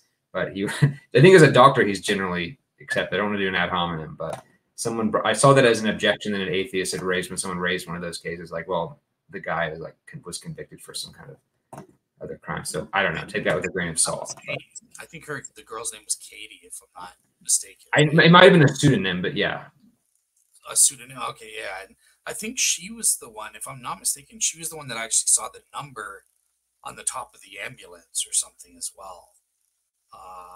So yeah, like that was another one of those confirmed details that was taken down. But yeah, that's one of Gary's favorite cases, Katie in the swimming pool. So yeah. Yeah. So if we're going to get to, there's two more things I want to talk about before I don't want to hijack that, but I do want to talk about a little bit about possible scenarios to explain it that a skeptic could say. And then I look a little bit theologically about how we view this, because I have some reservations there as well. Yeah, go ahead. But when it comes to scenarios, when it comes to the veridical ones, the reason I have skepticism is because I feel like a lot of these, they're not in controlled environments. So, and I understand that you have confirmations, but I think the worry I have with confirmations is how accurate they actually are, because memory is often unreliable, right? And we sometimes have cryptomnesia, where we remember things and we think that we didn't know them when we did. And so I wonder how much of this is done with accidentally with leading questions, right? Just like you see psychics and mediums do a lot. And if you talk to a believer, they'll say, "Oh, they knew." It's like if I talk to a woman and she's like, "Oh," he asked her, "Does the date August 15th mean anything to you?" "Yes, that's my husband's birthday." She's going to go and tell her friends, "I went there and he told me my husband's birthday like that. There's no way he could have known that." When the question wasn't your husband, he didn't say your husband's birthday. He said, "Does that mean anything to you?" And she filled in blanks, right? So my worry is that in some of these cases, do you have it to where it's like, "Oh, I was floating my body and all that stuff. That's amazing. Did you see me doing that?" "Yeah, I think I did see you doing that." "Oh my gosh, she saw us doing that." Can you if it's, and it's not even like a lying thing, but I think sometimes people can misremember things, where if a doctor asks leading questions, or you wake up and it's like, "Oh, what's up with that doctor?" "Oh, he flaps his arms a lot and all this stuff," and then he later on, as he's recovering, thinks he remembers seeing that.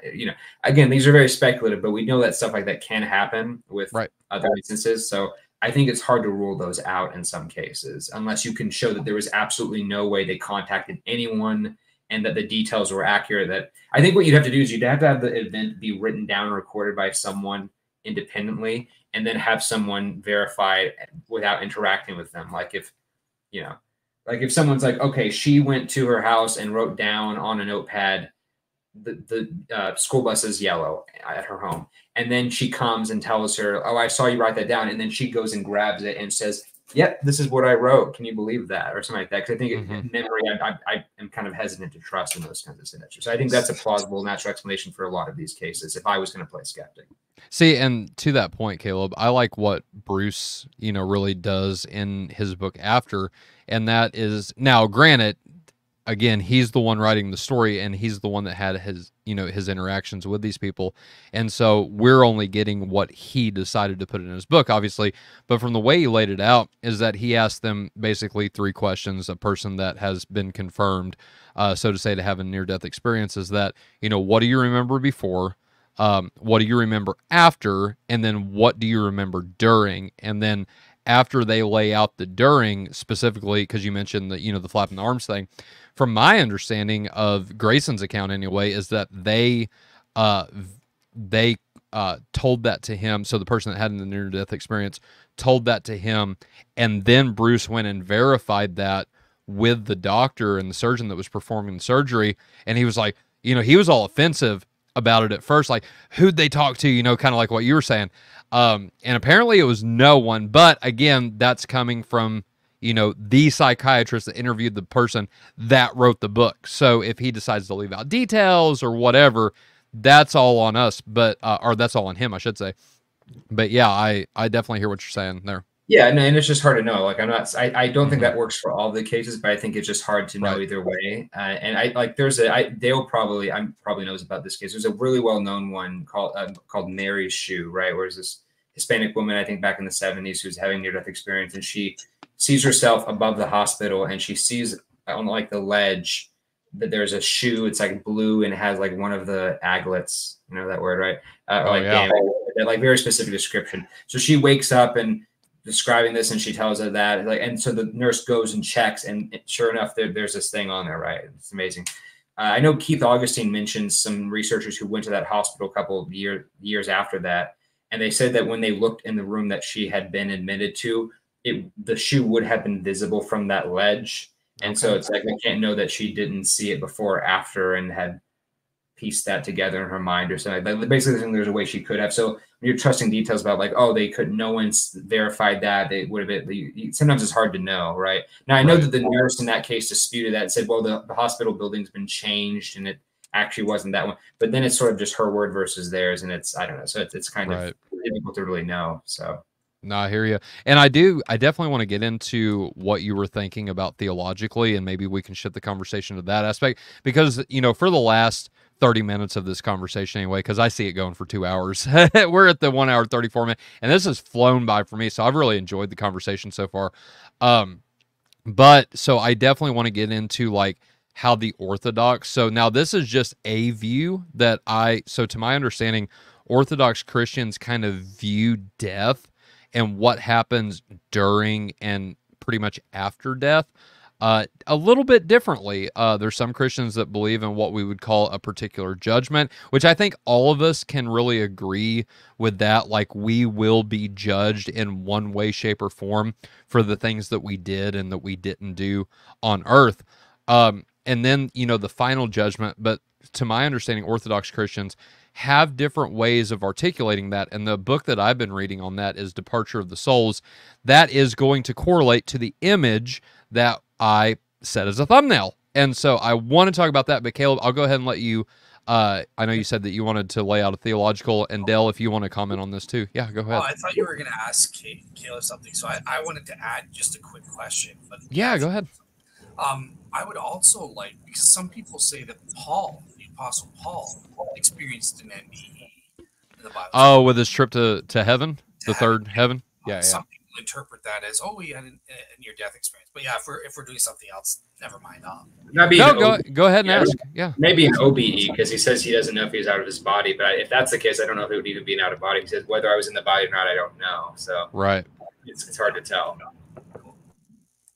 Just to comment on that, Del, I don't personally think that was a near-death experience, but rather would align with Caleb.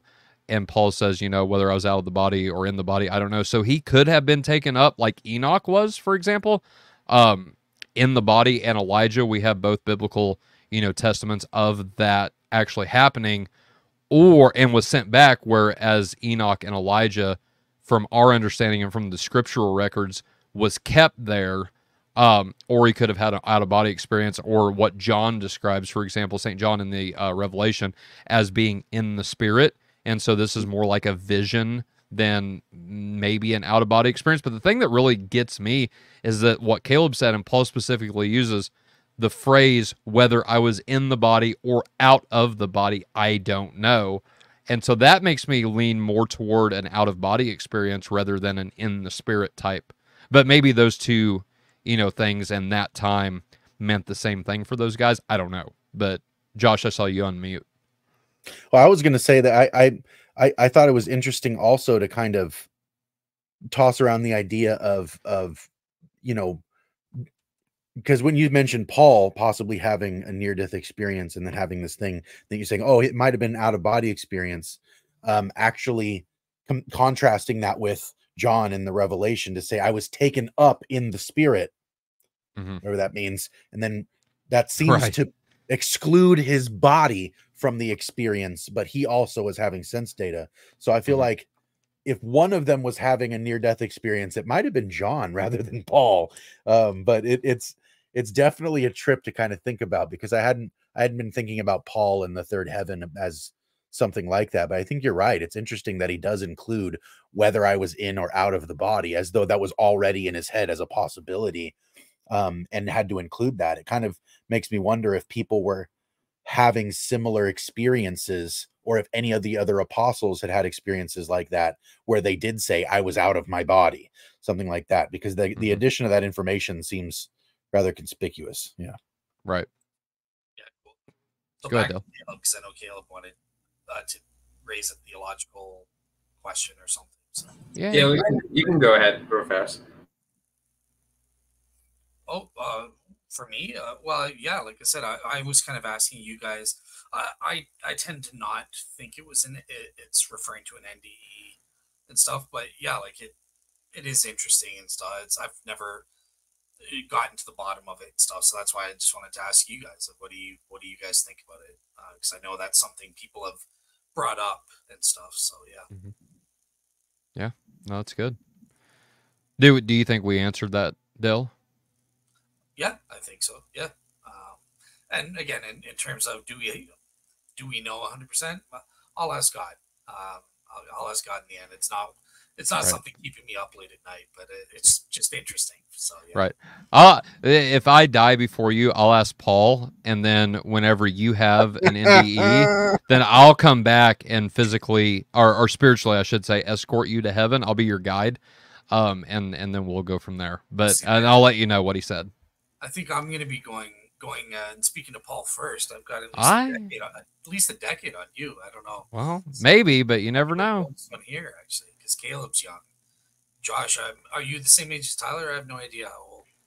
I have no age. I'm Santa Claus. Josh, yeah, he's immortal. See, he'll be delivering presents. Yeah, so. Presents and the presents. Yes, that will be the gift he gives you. Is the message from St. Paul himself. So. I just like the idea of Tyler being your Virgil. I think that's hilarious. Yeah, that's right. That's right. We'll make it work. So, all right, Caleb, do you want to transition to the theological aspect of this conversation? Yeah.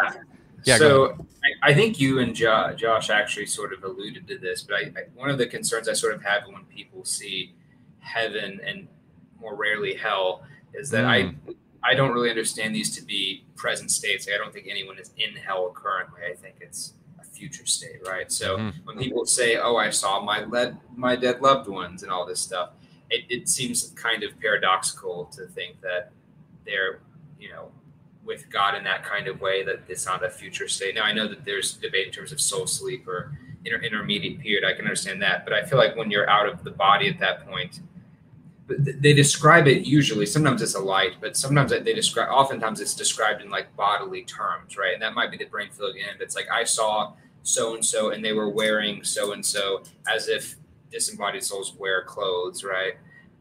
Right.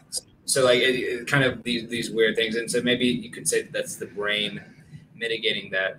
And as someone who is very sympathetic to the apotheos, the Christian doctrine of apokastis, the Christian universalism, right? Universal reconciliation. Yeah. I think it's very encouraging to see that most near-death experiences are very positive, and experiences of hell are very rare, even across different religions. But the ones about hell, I think, are interesting. And I do talk about one, and it'll be in one of the volumes of the book I'm doing, about a really interesting miracle resurrection case that I think is pretty well certified. And I'm convinced that the person really was dead and really came back from life. But they describe seeing both heaven and hell, and they use very literal language in terms of seeing, gates of hell and mansions in heaven. And the hell described by this individual is almost reminiscent of like Dante's Inferno. Like it's wicked people being burned and people gorging themselves on their own flesh and vomiting it back up and cyclically forever and ever, right? Very horrible torture methods that seem much more medieval than they do anywhere in the Bible. So there's a part of me that, and so I sort of have my own theological biases for just rejecting that as being highly unlikely. So I guess it's like how much of these experiences should inform our theology, how much of our theology should inform how we interpret this. And for those who say, I think rightly, that, well, look, a lot of this is interpretive through the mind of the person. This is why you have cultural differences and that stuff. I think that's plausible. But then my concern is to say that you're having very mixed messaging here. This person is dying. They're given this profound religious experience, and God allows them to experience something that's not accurate. If anything, that may reinforce their false beliefs in whatever religion they hold to, and sort of is almost deceitful in that way. Because clearly that person is going to be convinced, probably beyond any way of them being unconvinced by it, right? If it's that profound experience, to say that, oh yeah, I probably was hallucinating. Like they're going to be even more fervent believers than they were previously. Right. So it's like, by God, by allowing people to misremember it and to just sort of interpret it through this context where it could be miscommunicated. It's like, well, look, God is not limited by our fallible memory. It's not like I wanted to show so-and-so the afterlife, but I dropped the ball. Darn it, they misremembered. They shouldn't have interpreted that way. I wish I was more clear. Like, I don't think that's plausible. I think it's, if God wants to communicate this is the afterlife, he could be very much more less ambiguous about it. Right. So, like, if there is ambiguity there, why so? Yeah. That's the questions I'm asking. That's awesome. And so I'm glad. So what we've said so far is kind of leading up to the climax, of this episode at this point right here. And so I'm thankful for Caleb for bringing this up now.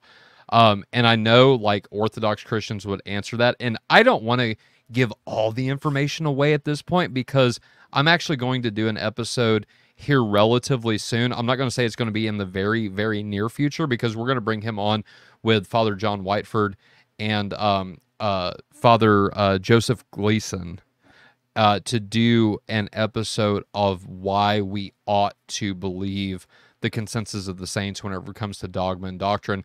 But then after that transpires, my subdeacon and I are going to do a show specifically about what Orthodox Christians, and this is what I was kind of alluding to earlier, what we call toll houses, or what others have identified as the particular judgment. And so if one wants to think of the toll houses as something more akin to what, and I know Protestants, Roman Catholics, and I think all, branches and aspects of Christendom would classify this. I think we all believe, and you guys correct me if I'm wrong, but we're all going to experience like this particular judgment where we, quote unquote, stand before God and are judged for the things that we've done here on the earth, whether good or bad. We know the Bible talks about this so often. Revelation, Matthew 25, 1 Corinthians describes this as, or it might be 2 Corinthians now that I'm thinking about it, but about our works being burnt up, or rather more like gold and silver and fine jewels whenever they're thrown into the fire, that they are refined and purified, and those things that we'll receive a reward for.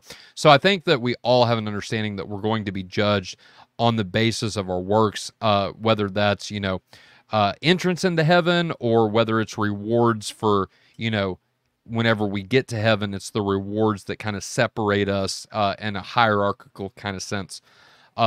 Whatever we believe there, we all believe that we're going to experience this particular kind of judgment, right? And so the thing that I find the most interesting, and especially coming from Dr. Grayson's book, is that 86, and I'm pretty sure I'm getting this number right, but y'all can read the book and comment in the comments or the live chat if I'm wrong on this, but 86% of people have a good, and this is something I related to Caleb in our chat before this, but a good or a blissful experience. Now, this is like painting with a broad brush. So it doesn't matter if you're a Christian, it doesn't matter if you're an atheist, it doesn't matter if you're Hindu, it doesn't matter whatever. 86% of people that reported to Dr. Grayson about having an NDE is reporting a good or blissful NDE, that some people are even mad whenever they're resurrected or revived that they're back. like some people go into depression because they did not want to leave. Other people have reported experiencing a choice that they were given to enter into eternal blackness. Now, this was from an atheist, so I think that this is more, or an agnostic, I should say. So this is more correlating with their, subjective experience and what their mind has kind of construed. And so he was said he could enter into eternal darkness, or he came back. But the thing that he elaborated on the most and emphasized the most is that he was given a choice. So given a choice by whom, right? That's the question. He chose to come back, obviously. I hear that, in listening to Dr. Grayson's book a lot, that there were guides there. And this is where the thumbnail is getting at. So there are a lot of people also, those who report a negative. So I said that 86% of the people that report an NDE experience report blissful and a good experience. There are 7% of people that report a bad, or as Caleb was describing, like a hell type of experience. Now, I agree with Caleb on the aspect of hell. I don't think people are in the lake of fire right now. That's specifically talked about in Revelation. And if we look at Luke, it seems like people go to an intermediate state that is called Hades. If you're not going to heaven, so from an Orthodox perspective, if you don't pass the toll houses and make it to heaven, you're going to Hades to wait for whatever, a second judgment or whatever. And that's something we're going to go into more in depth whenever I bring my subdeacon on to, elaborate on those types of things. Well, if we're being, particularly judged now, why are we experiencing a second judgment later if we've already failed? Things like that. But 7% of people do report having a bad near-death experience. They seem to say it's either like a torturous thing, or like the thumbnail. So a story that I heard was there was this person in the hospital, and this was reported by a nurse, actually. So not even a person having a near-death experience, but a third party kind of looking in on this person that was screaming one night. She said, "Don't let the darkness take me." She was reported as saying, she sees like these dark figures standing around her, and trying to take her to some place that she did not want to go. Now, what's also interesting, too, just to kind of touch on Caleb's point, is that out of, I think Bruce Grayson said it's like 90% of the people that have a near-death experience, whether good or bad, it's a life-changing event. And so this is something that has literally changed the way, because a lot of people experience or report experiencing this, what's called a life review, and they see just the nasty kind of things that they've done, not only from their perspective, but from the person that they was doing it to. And that's a wild trip in and of itself. I couldn't imagine doing that. But it's so, quote unquote, real, but so affecting to these people that they actually come out of this near-death experience, change their life, and then Bruce follows up with them years down the road and is happy to report that they're still, going on in the way that they have, decided to act now after the NDE rather than before. So we've got, in the book, he specifically describes a mafia member that totally gave up, the gang life in the mafia, that he is, all about love now and trying to do. He actually made phone calls to people that he had done wrong in the past, asked for their forgiveness, just different things like that, like trip me out. And so coming at this from a Christian perspective now, to get to the final point, and then I'll bring it on to Dale and Josh to get what you guys have to say about this as well. But for me, the thing that stood out to me about Bruce Grayson's book was that there were some people who had been raised Christian, so Protestant, Roman Catholic. He didn't mention any Eastern Orthodox, but I would assume there is some that would fall into this category, that has experienced like pagan gods and goddesses in their near-death experience. Now, these are people that have grown up believing that Jesus is God, that there's only one God, and yet they experience something completely different in the NDE. On the flip side of that token, you have atheists and agnostics say they experience, quote unquote, Jesus and God. And so obviously we're not saying that these people are theologians by any stretch of the imagination, but to me, that sounds like at least a Binitarian version of God, right? And if not, the Holy Spirit is thrown into that mix with some of these reports as well. And so to kind of go back to what Dale was saying super early in this episode, there are people, yes, that do experience an NDE the way that they've been brought up, right? So a Christian will experience a Christian version of an NDE. A Hindu will experience, Krishna or Brahma or whatever. But then you have total opposite effects as well, as like what I stated earlier. Christian will experience a pagan god or goddess, and an atheist will experience Jesus or the Father, right? Or God just in general. So I find that extremely fascinating. To bring this then to a practical perspective, and if anybody's interested for an Orthodox view on the quote-unquote departure of the soul, there's actually a book on YouTube right now for free that's called The Departure of the Soul. And it goes through and lists all the accounts that we have in church history about different saints, different Greek fathers that have had this experience, right? That or that know somebody. So nobody brought up in the chat the experience of Theodora and her trip through the toll houses. That I think it was either Saint Gregory of Nyssa or Saint Gregory Nazianzus. So Saint Basil the Great, Saint Gregory of Nyssa, and Saint Gregory Nazianzus are all three Cappadocian fathers. They're extremely close with each other, and I forget who St. Basil's little brother is, whether it's Gregory of Nyssa or Gregory Nazianzus, but it's one of them. So just bear with me on that. But with that being said, they give this explanation that St. Theodora went through these quote-unquote toll houses that seems to line up with what people have been describing that have a negative experience, that there are demons or there are shadow people or that there are dark evil entities there that are waiting to drag them to hell. And in the Departure of the Soul book, that's exactly what is described. Once you are going through these quote-unquote toll houses, you have demons there that are accusing you, that are just looking for a reason to drag you to hell, or Hades, I should say. And that, to me, is a very, very interesting correlation that I would love to explore more.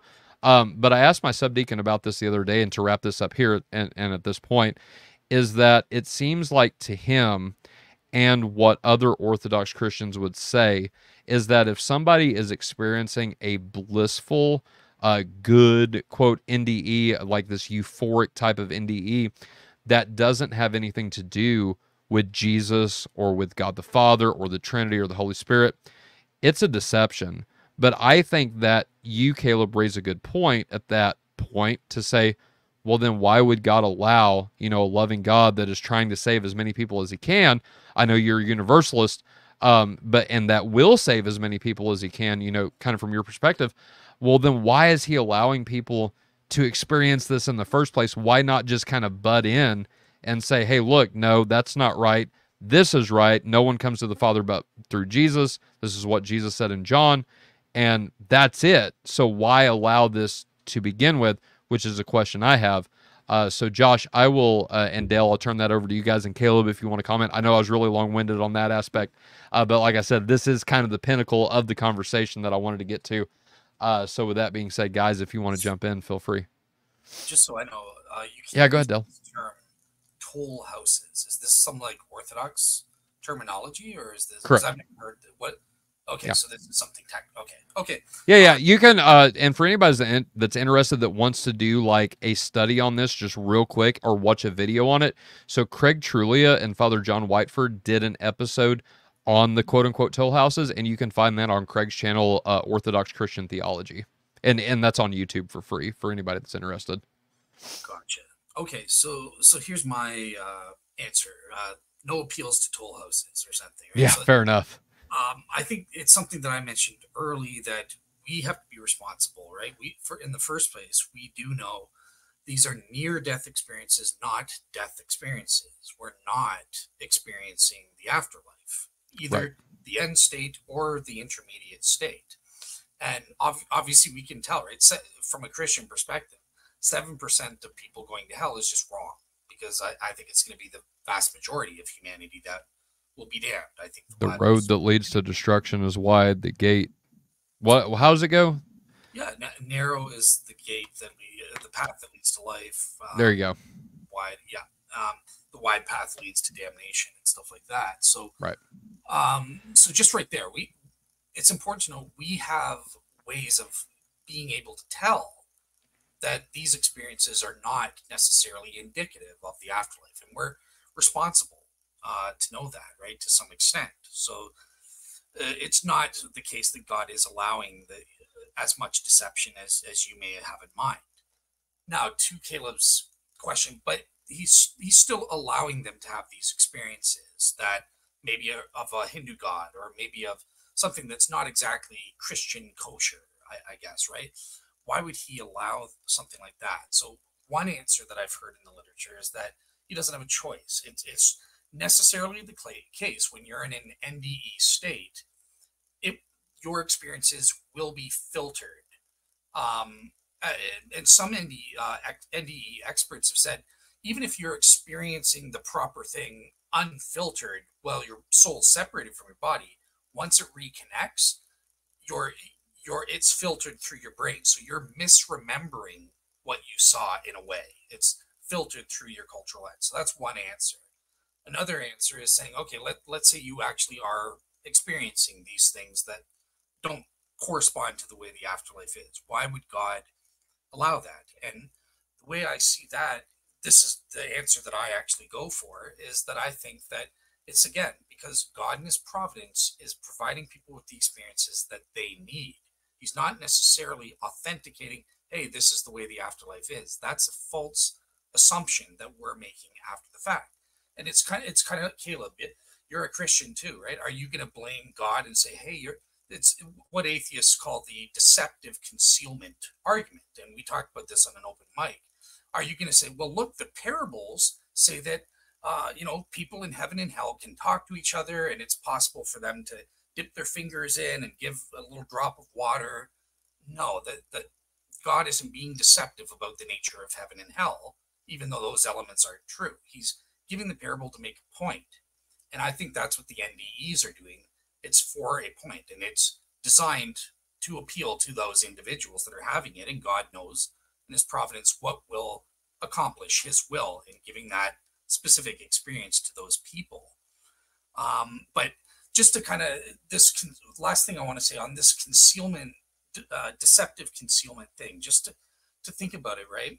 Caleb, I take it you would agree with my point about the parables, but also atheists and skeptics. For example, I use the example of starlight, right? So God is so deceptive. Why? Because human beings for thousands of years have believed that the stars were as they appeared today, right? You see the starlight. I see the book with my eyes. That's as it exists today. I'm seeing the stars. That's how they must exist today. But we know scientifically that actually it's taken billions of years for that light to reach my eyeballs here on Earth. So I'm actually seeing the past. I'm seeing the star as it looked billions of years ago. Does that mean God's a deceptive liar? Is he deceptively concealing the truth from me? I think that you would agree, no, that it's the human. We've made this false assumption, this hasty assumption. And it's the same here with the NDEs. God has given us enough clues and indicators, number one, from just the contradictory nature of the reports, even from other seemingly credible accounts, and stuff like that. And the fact that we were near death, not actually dead, because we came back. I think that, I don't think that God is being unduly confusing.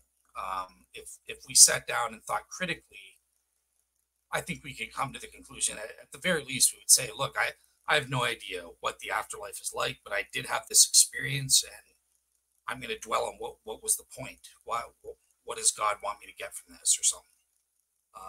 Does that make sense, Caleb, or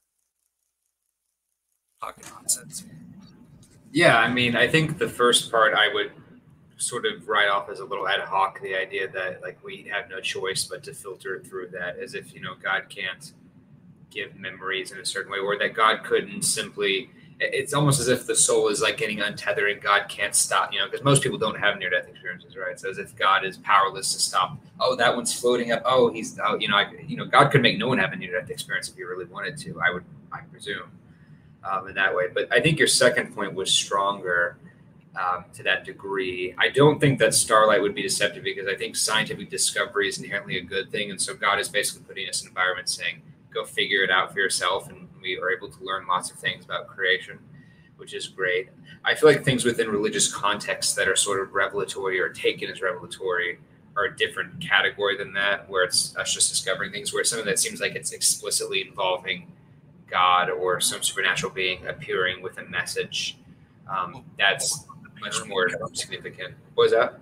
Oh, I was just wondering, so like, what about the parable? Is God deceiving us about the nature of hell? Because obviously the Lazarus parable, that's not a true depiction of what hell would be like. So. Yeah, but I think the context that it's a parable is different than it being an experience. Now, if Lazarus came back and, like in John, when he was raised from the dead, and said, "Hey, this is what I saw," I would presume that's meant to be taken, relatively seriously in that way. And plus, there's no consistent version of hell, or in that, sometimes it's a fire like in that parable, but sometimes it's just a party where you're locked out and you don't get in. Sometimes it's just you miss the bridegroom, and there's weeping, gnashing teeth. It's different. Sometimes it's dark, but it's also fiery. There's a bunch of sort of just different imagery being used, I think, to just get to the point. But I think it's different than an experience, especially when it's at least the Christian concept of hell. But I just am worried that with people who are not Christians, and this may be less bad for me as a universalist, but if you believe that in eternal damnation, for people to, let's say like a Hindu or a Muslim who experiences what they perceive to be their own religious orientation while going through a near-death experience, is that not going to be a bigger motivator for them to keep following the 5 pillars or to keep praying to Krishna or however they do it? That's proof for them that's such a real experience that's going to be more powerful than almost any argument. It'd be very hard to think of a defeater for them personally in that degree. So yeah, I think it's just very difficult to assess that. But I think the best I could say is maybe that God wants to lay down a foundation where, as Tyler pointed out, most people who experience these are spiritually changed for the better and get much more involved in spirituality and religion. So maybe God is using this as an open gate to have people come closer to him in general. But if they never end up coming to Christ, or it only makes them more fervent in the wrong spirituality, then I think that would be sort of problematic from what I can tell. Last follow-up, because I know Josh has to speak and he's probably getting angry at me because he's got to have a say. But not at all. I've never seen Josh angry. Like, I don't think. You don't want to. No. Okay, so Caleb, and what about just piggybacking off of Tyler's response there? What about if it's not even, okay, so we're getting the person that had the experiencer to a certain point, but maybe the NDE is as it is to help others come to Christ, because okay, maybe this guy has an NDE, sees Hindu gods, but he becomes a better person because of that. He impacts someone else, and in such a way that they eventually come to Christ. Like that, maybe that's the reason why he had an NDE. Just piggybacking off Tyler's answer, you don't seem convinced. I can tell, but I mean, maybe. I mean, that's plausible, but at that point, I don't see why that would be like. Why not just have also the person who experienced it come to be given? Like, imagine we lived in a world where everyone had a near-death experience. It doesn't have to be every person who dies, but of those who have near-death experiences, 90% or more, regardless of culture or religion, always saw Jesus or Mary or figures. That would be amazing. That would be really, really hard to explain naturalistically. And you see Christians do this with, Muslims having visions of Jesus despite not allegedly having any contact with Christians or minimal contact. So I think if you had something like that, where everyone was having consistent things, that would be really phenomenal and be presumably a great evangelism tool. But I understand that there's divine hiddenness considerations and all this stuff. So my point being, I think it's very difficult to even try to assess God's motives for these. And that's why I don't think we can really come up with a model for explanation. And I'm very skeptical, but I'm generally just very antagonistic towards skeptical theist scenarios where it's like, well, maybe there's some unsung good down the line. I think that opens up a can of worms that I don't really want to go down, because that could have other issues. So yeah, if you want to be Mysterian about it, I think that's fine. But I do think that's an issue with model predictions. I don't think that under the Christian theism model, you would expect to see such divergent experiences. Whether you can account for that on the model is fine, but I do think it would at least be some evidence in question against the legitimacy of the experiences, or at least in evidence for Christianity. So just how I see it. Josh? Well, I don't think that people having a diverse span of experiences is a mark against Christianity, because there's a rather broad scope of spiritual experience that has nothing to do with near-death experiences at all. In fact, you can have people who have experiences on hallucinogens. You can have people that have experiences during deep cycles of meditation or things like that. There was Christian mystics early on who had experiences. And one of the things that is kind of a universal of the experience is that these people seem to be aware that whatever's happening isn't something that is part of their normal gamut of experience. Like, they know it's something that's distinct, right?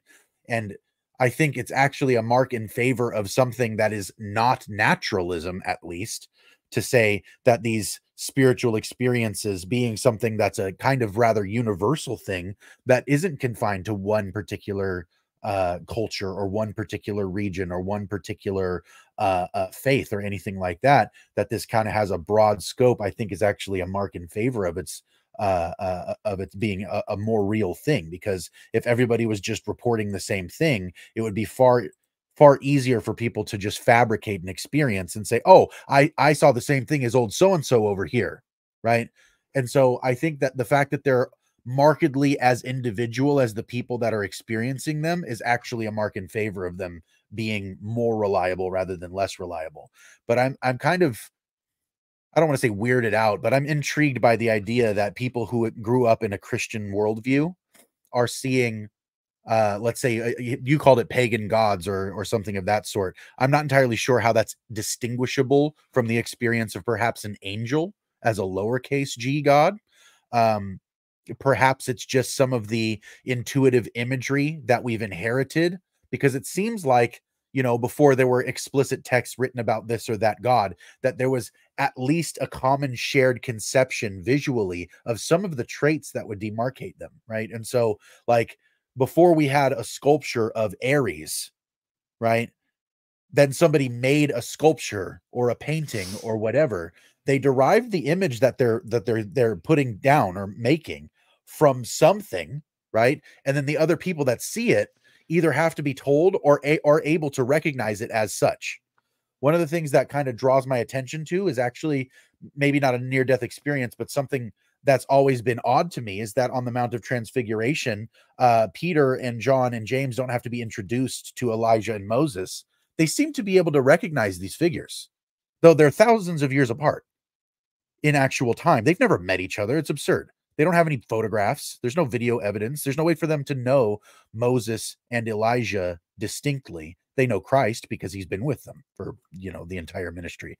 But these other two, they seem to be able to recognize almost off top. So there seems to be something that kind of like I think there's an environment, and this is kind of something to do with maybe more speculation than anything else, but I think there's perhaps an environment of mind that these things can kind of develop in.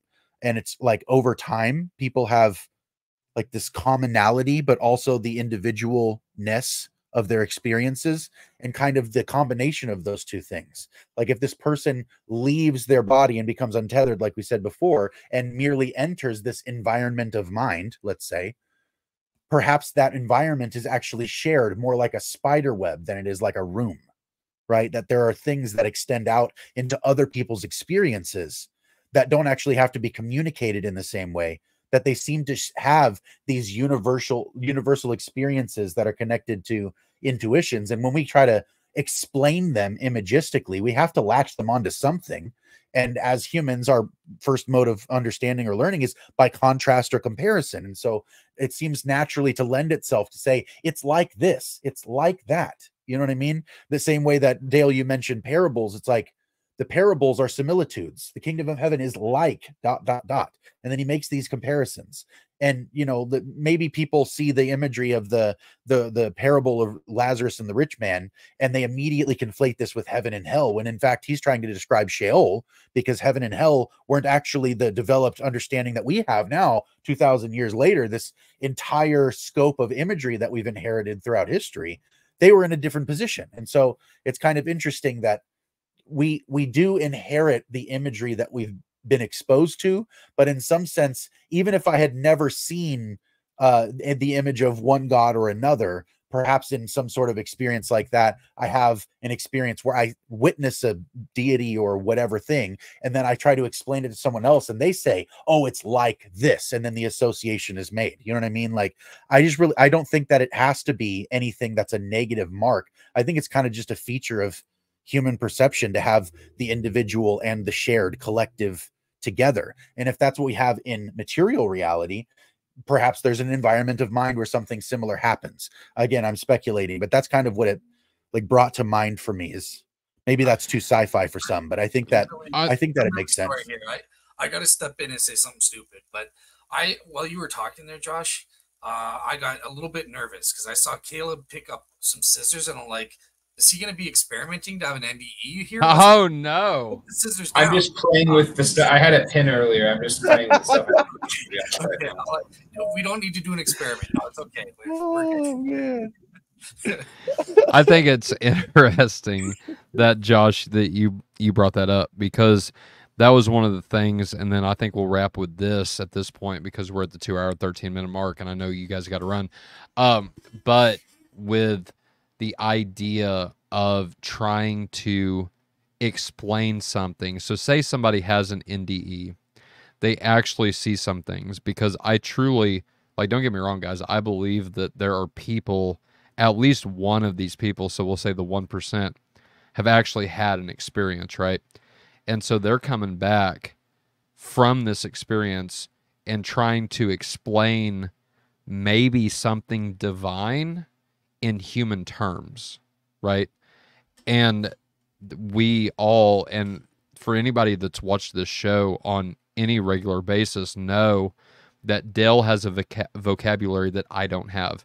You have a vocabulary that I don't have. I have a vocabulary that you guys don't have.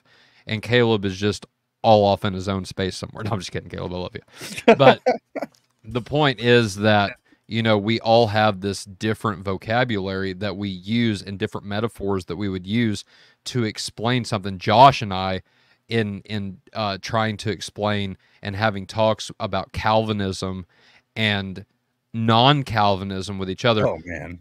I can't say the amount of times that we've used metaphorical language to describe the same event, but in different metaphors, right? And so that makes sense what you were saying. And then I'll just wrap with this. I think, people that are experiencing these, and like I said, even Bruce goes into this, that there are some people that like straight up say, I can't explain this to you because there is not a word for it.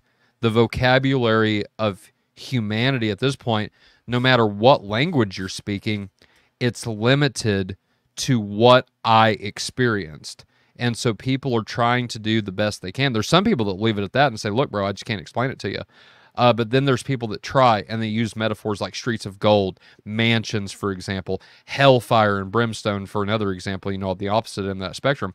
And honestly, like, I think the people that actually experience these things are just trying to do the best they can while experiencing them. So if they're saying something like, well, I experienced Brahma instead of Jesus, maybe you're right, Josh. Maybe they are experiencing this type of angelic entity that, for whatever reasons, presented themselves as Brahma. The thing I find the most interesting about this entire conversation is whether or not the person is, like the thumbnail, experiencing demons or like dark entities or shadow figures, or if they're having a blissful experience, they are experiencing something, right?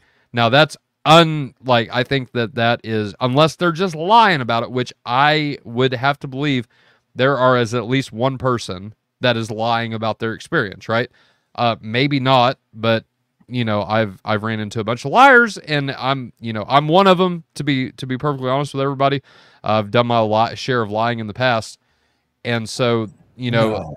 I know, right? It's crazy to believe that. Believe that you're a liar? Why should we believe it? That's right. That's statement. You're absolutely right, Caleb. If I've lied about one thing, that should question everything then, right? Like, y'all should question everything that I say. But no, to that point, like I said, I think that, there are definite experiences happening. I do think personally, like, I kind of like line myself up with Bruce Grayson, and I think that he's come to the conclusion, and Dale or Caleb, you guys can correct me if I'm wrong, that coming from a skeptic, and don't get me wrong, like, he's still a skeptic, he still asks questions about what it is that people are seeing and experiencing.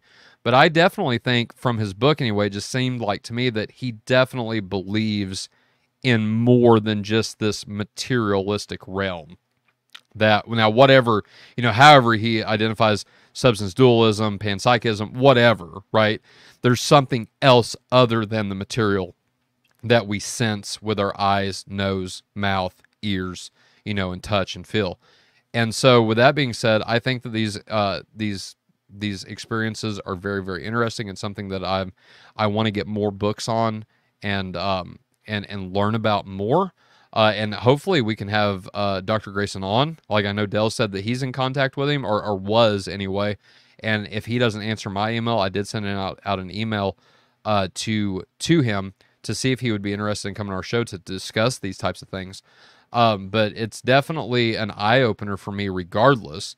And to hear so many people experience these things, for me personally, and I'll end with this, and then we'll go on to Josh, Dale and Caleb, is that it really strengthens my faith in God, in the Christian God, because of what other people are saying, that, look, guys, death isn't the end. There is something else out there, and I got a little taste of that. That's what all of these nde'S have in common, from my understanding.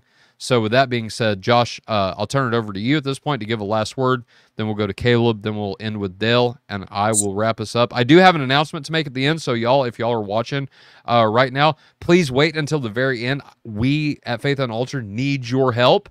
And so with that being said, I'll turn it over to Dale. I see that you want to jump in real quick. Josh, go first in terms of the announcement, but I just had a quick question for you. If you would want, because you've already contacted Bruce Grayson. For me? Yeah. Okay. Let's say he gets in contact. I'll wait, and if he gets in contact with you to come on the show, would you be interested? Because I also have connections with the atheist Keith Augustine. Now, it's been years. Like, the last time I talked to him was before I was Christian. Like, I think a year before I was a Christian.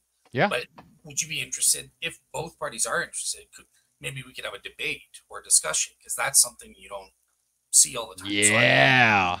So okay. Dude. Definitely. Cool. Let's talk more about that after, but yeah, definitely. Cool. Yeah. Go ahead, Josh. Well, I have to agree with you, Tyler. It doesn't feel like I just spent 2.5 hours sitting here talking about this, but boy, I can see the counter, and I don't think it's lying to me, but I don't feel like I've been sitting here that long. This was really engaging. Yeah. I hope the people that are watching are enjoying it as much as we are, but I have to say I'm pleased. And I think that if we were to revisit this topic, I think it would be interesting to talk more about the dichotomy between good or bad experiences in near-death experiences, as well as perhaps talk about some of the things that have happened in association with hallucinogens, when people have positive experiences and then see real life changes in their perhaps their behavior or their habits. I've read about people who had one positive experience on hallucinogens like a psilocybin mushroom, and then all of a sudden they're able to quit smoking cold turkey like the next day and have no problem and never touch a cigarette again. It seems really weird, but the fact that these things kind of seem to be, the experience actually has real life bearing on what their lived experiences afterward, seems to be like the staying power of it, I think would be a really interesting thing to talk about as well. But as far as closing thoughts, I really enjoyed this. I thought this was really cool, and I would be totally juiced to get a debate going between somebody who is a believer and a skeptic in this topic, and especially be able to talk to a scholar who has spent the time and is a clinician who has access to the medical sciences and knows about human cognition and all that, to talk about these things. That would be so fantastic. And thankfully this episode for me was kind of a boost, because not tomorrow, but next Saturday, I'm going to be doing the next Cosmic Corner episode, and we're going to be talking about identity and the image of God. And we're going to be talking about humanity as a composite creature, that we're not a body with a soul or a soul with a body. We are a soul and a body.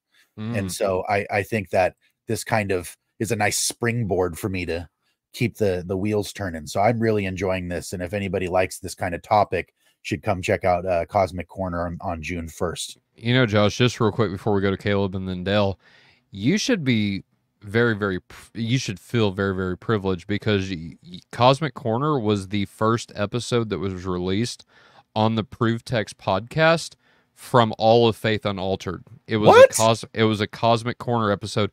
What is the spirit, or what is a spirit? Yeah, that was the first. So for those that don't know, real quick, just a quick announcement. So Faith Unaltered is now on Spotify and Amazon Music, I think it is, Apple Podcasts, Google Podcasts, and then a list. I will get more info, but we're being hosted by a gentleman named Michael Halcomb, and he runs the channel on YouTube, Glossa House TV, and then on Spotify and all the podcasting platforms, it's called Prove Text, ProveText.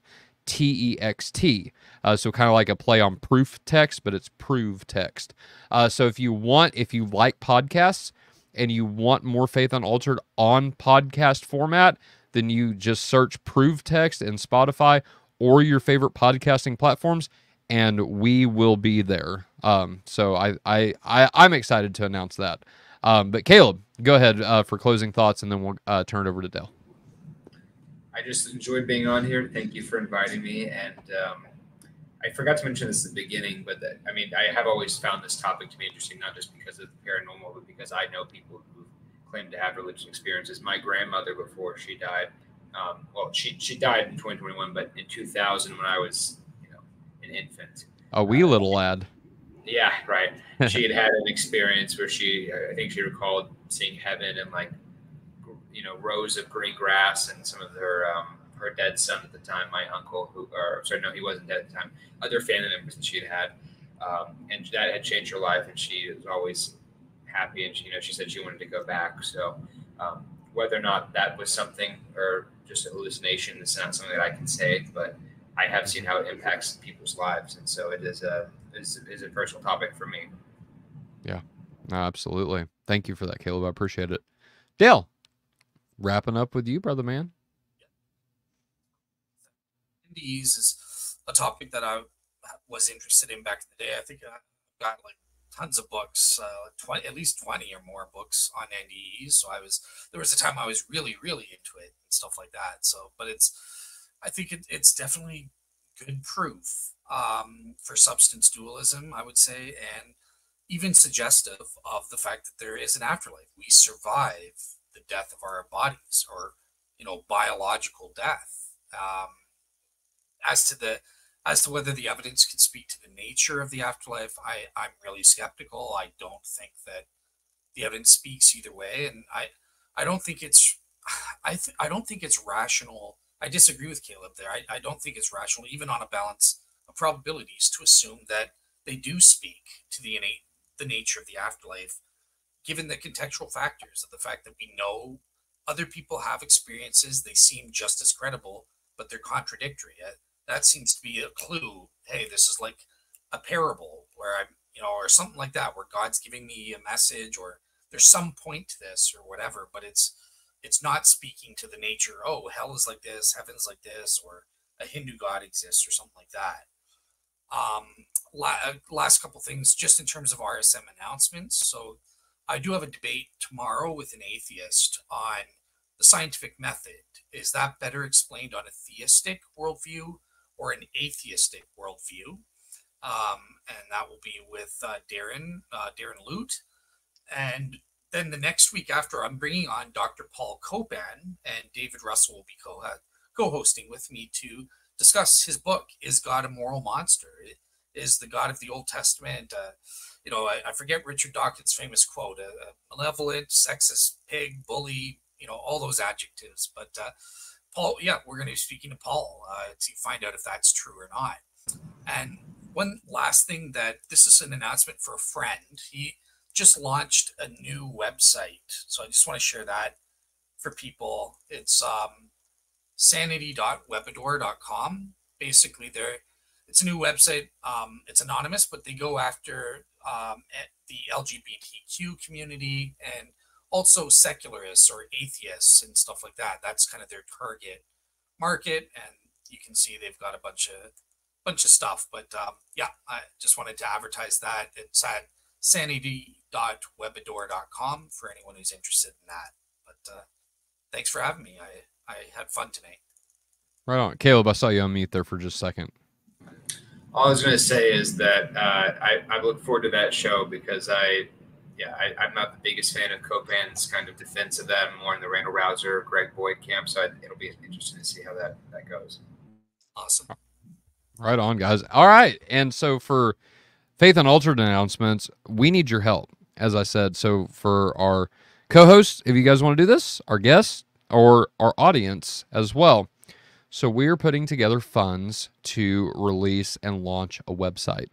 David and I have been in talks with a web developer, a website developer, that is going to cost us about $1,000 up front to get a website built and published. And so 200 of that, and I'll just be completely transparent with everybody, 200 of that will go to the hosting platform. So we're thinking WordPress or Squarespace, probably leaning more towards Squarespace.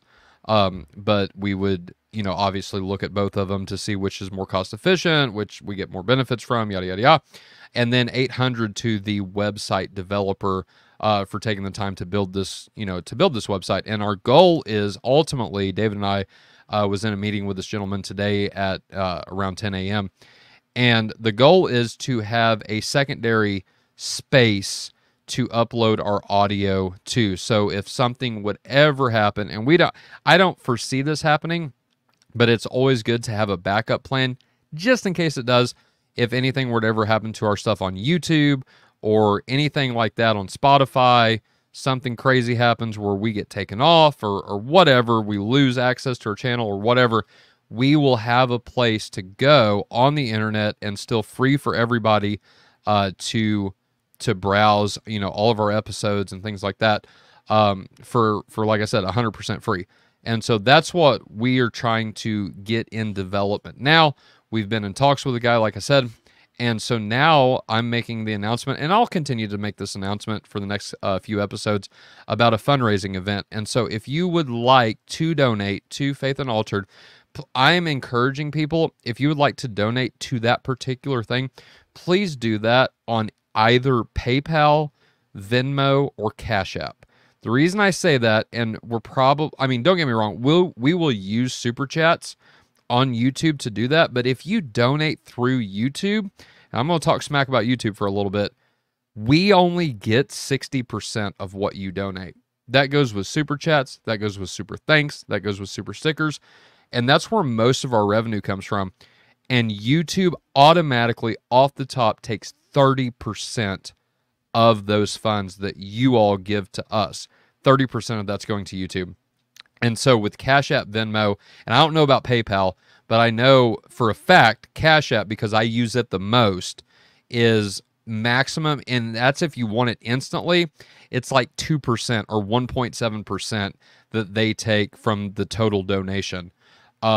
If you wait a couple business days, it's free to basically withdraw. And so they're taking nothing off the top if you choose to withdraw that money that y'all put into the Cash App account. If you choose to wait a couple days and then transfer it to your bank account, they take absolutely nothing from that. And so with that being said, if you want to donate to the website funding, then please do that, via Cash App, PayPal, or Venmo. And that link all three of those links are in the link below to our link tree. So if you look in the description of every single Faith Unaltered episode that we publish on YouTube, we have a link to our link tree down at the bottom of the description, and that will take you to all three of our PayPal, Cash App, and Venmo links. So Linktree is a fascinating little website that you can put all of your links. So whether it's social media, donate, Gmail, email, whatever, you can put all of your links in this one space to where y'all have access to everything and to, that is associated with Faith Unaltered. So if you want our official PayPal, our Venmo, our Cash App, go to Linktree, and you can do that by clicking the link in the description below, and that will take you to our official Faith Unaltered Cash App, Venmo, and PayPal. So I would encourage everybody, if you want to donate to that, that's what your all's donations are going to be going to for the next however long we can save up. I think off the top of my head, we are right at $400 that we can put into this account right now. And so we've still got $600 to go before we meet the entire 1,000. But that's what we're saving up for now. We've got StreamYard paid off for a year. And so that's great. So all of the extra money that y'all donate to us, which we're thankful for everybody that's been donating to us, that's what it's going to go to. So it's going to go to a really good cause. Also, my next announcement is that y'all are so close to 4,000 subscribers. And we're going to do a little, not a giveaway this time, but we are going to do a special release.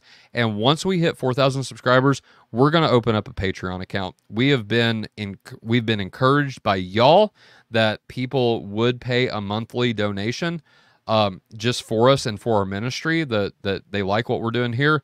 There's been multiple people email me or comment in the comment section or the live chat that they would be absolutely more than happy to give us a monthly reoccurring donation through Patreon.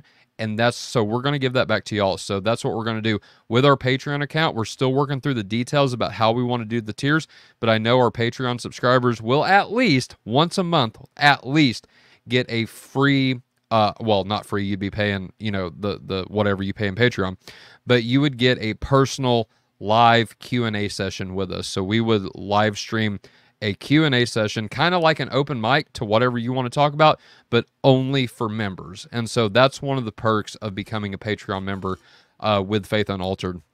And then we're still figuring out what else we want to do. And we would love to take suggestions from y'all. And so please let us know what you would like to see on our Patreon account for members only, and we would be more than happy to put those things into practice. And so with that being said, I just wanted to thank Caleb. I want to thank Josh. I want to thank Dale for coming on here talking about this. I've had a blast, like I said, and like Josh said, earlier, it does not feel like it's been 2.5 hours. It's been a really good conversation, a really fun conversation. and I was excited to have that. I think I picked the best people to have that with. And so I want to thank each and every one of you guys for coming on here and having this discussion with us. With that being said, things to look forward to in the upcoming week. We don't have anything. No, we don't have anything planned for next week. And so, Josh, if you want to do something, or David or Dale or whatever, if not, then we'll probably do another open mic next Friday. That would be the 31st at 7 p.m. Yep, Dale, go ahead. If you guys have got nothing for next week, I've been pitching you guys. Are you guys interested in biblical prophecy and making a case? Remember, I asked you guys an open mic, like I'll prepare a presentation, and yeah, okay, cool. I think I'll present something new for you guys. Yeah, let's do it. Biblical prophecy next Friday, the 31st, May 31st at 7 p.m. Eastern time. Be here for that. What's up, Chris Padeo? I see you in the chat, brother. Thank you for joining us. And then also June, after we get done with May, June 1st, Josh is going to have a special Cosmic Corner episode. The 7th at 11 a.m., we're bringing on Dr. Nathan Jacobs to talk about the philosophy of time and knowledge and God's relationship to time. Which is an ongoing series that we've been having. We had a discussion with Dr. William Lane Craig, Dr. David Bradshaw, Warren McGrew, Dr. Alan Rhoda, and now we're bringing on Dr. Nathan Jacobs for another Orthodox perspective on the relationship of God compared to time and his knowledge. And so how does God's knowledge correlate with time? Is it temporal? Is it atemporal? I think I know where Dr. Nathan Jacobs is going to go with this, but I'm not sure. And so I think he would align with Dr. David Bradshaw, affirming the essence and energies distinction, saying, but God is both, outside of time in his essence and inside of time with his energies. I know Dale thinks that's a contradiction, and so I would love to see that kind of hashed out between you, Dale, and Dr. Jacobs, and even if we can bring Dr. Bradshaw back on to elaborate on that a little bit more, I think that would be really interesting. And then also on the 14th, my buddy, so he goes by John 2028, is coming on to discuss, and he's got a YouTube channel, so check out John 2028. But he's going to come on and give his testimony and conversion story. So he's converted from Protestantism to Eastern Orthodoxy, and he asked if he could come on and share, his testimony about doing that. And I said, absolutely. Like, we welcome that 100%. So with that being said, that will be the 14th at 7 p.m. Eastern time. So June 14th, 7 p.m. Eastern time. And also, that does it for our shows. But if y'all want to hear us talk about something specific, we are definitely taking recommendations from our audience for what y'all want to talk about, what you want to hear us talk about. You can email me specifically at faithunaltered@gmail.com. If you would like to be a guest on the show, email me at that same email, faithunaltered@gmail.com. And here, I will put it up for people that want to just screenshot it. Super simple. Do that there, and I will get your email, and then I will correspond with you. Also, like I said, I've already mentioned, the PayPal and the Venmo and the Cash App. So please feel free to donate there if you would like to. Please prayerfully consider that because, like I said earlier, we need your help in saving up for this new website that we're trying to get out. So with that being said, again, Caleb, Dale, Josh, thank you guys so much for joining me. It's been an absolute pleasure and a blast, and I can't wait to have you all back on again. And One more thing. Yeah, go ahead. Before we hop off, to anybody who it's relevant to, we have one listener who is a frequent flyer in our chat over here. His name's Jamie Russell. What's up, Jamie? He has a YouTube channel called Jamie Russell-CME, and I'll be talking with him on Sunday about Genesis, spirits, and we're going to talk about what we think about Jordan Peterson and his, let's say, emphasis on the Christian faith, and how we think that's playing into apologetics right now and what good and damage he might be doing. So we're going to be talking about that Sunday afternoon. If anybody's interested in that, check out Jamie Russell-CME on YouTube on Sunday afternoon. Nice. And you can follow any of us on Facebook. I know we've got TikTok as well and Twitter. So if y'all are regular frequent flyers on there, feel free to add, just search Faith Unaltered, and you will find that on Facebook, Twitter, and X or TikTok as well. So with that being said, y'all, thank you so much. Thank you to our audience for checking us out. Like, share, and give the like button a near-death experience before you leave this episode tonight. We love you all. God bless. Stay like Christ.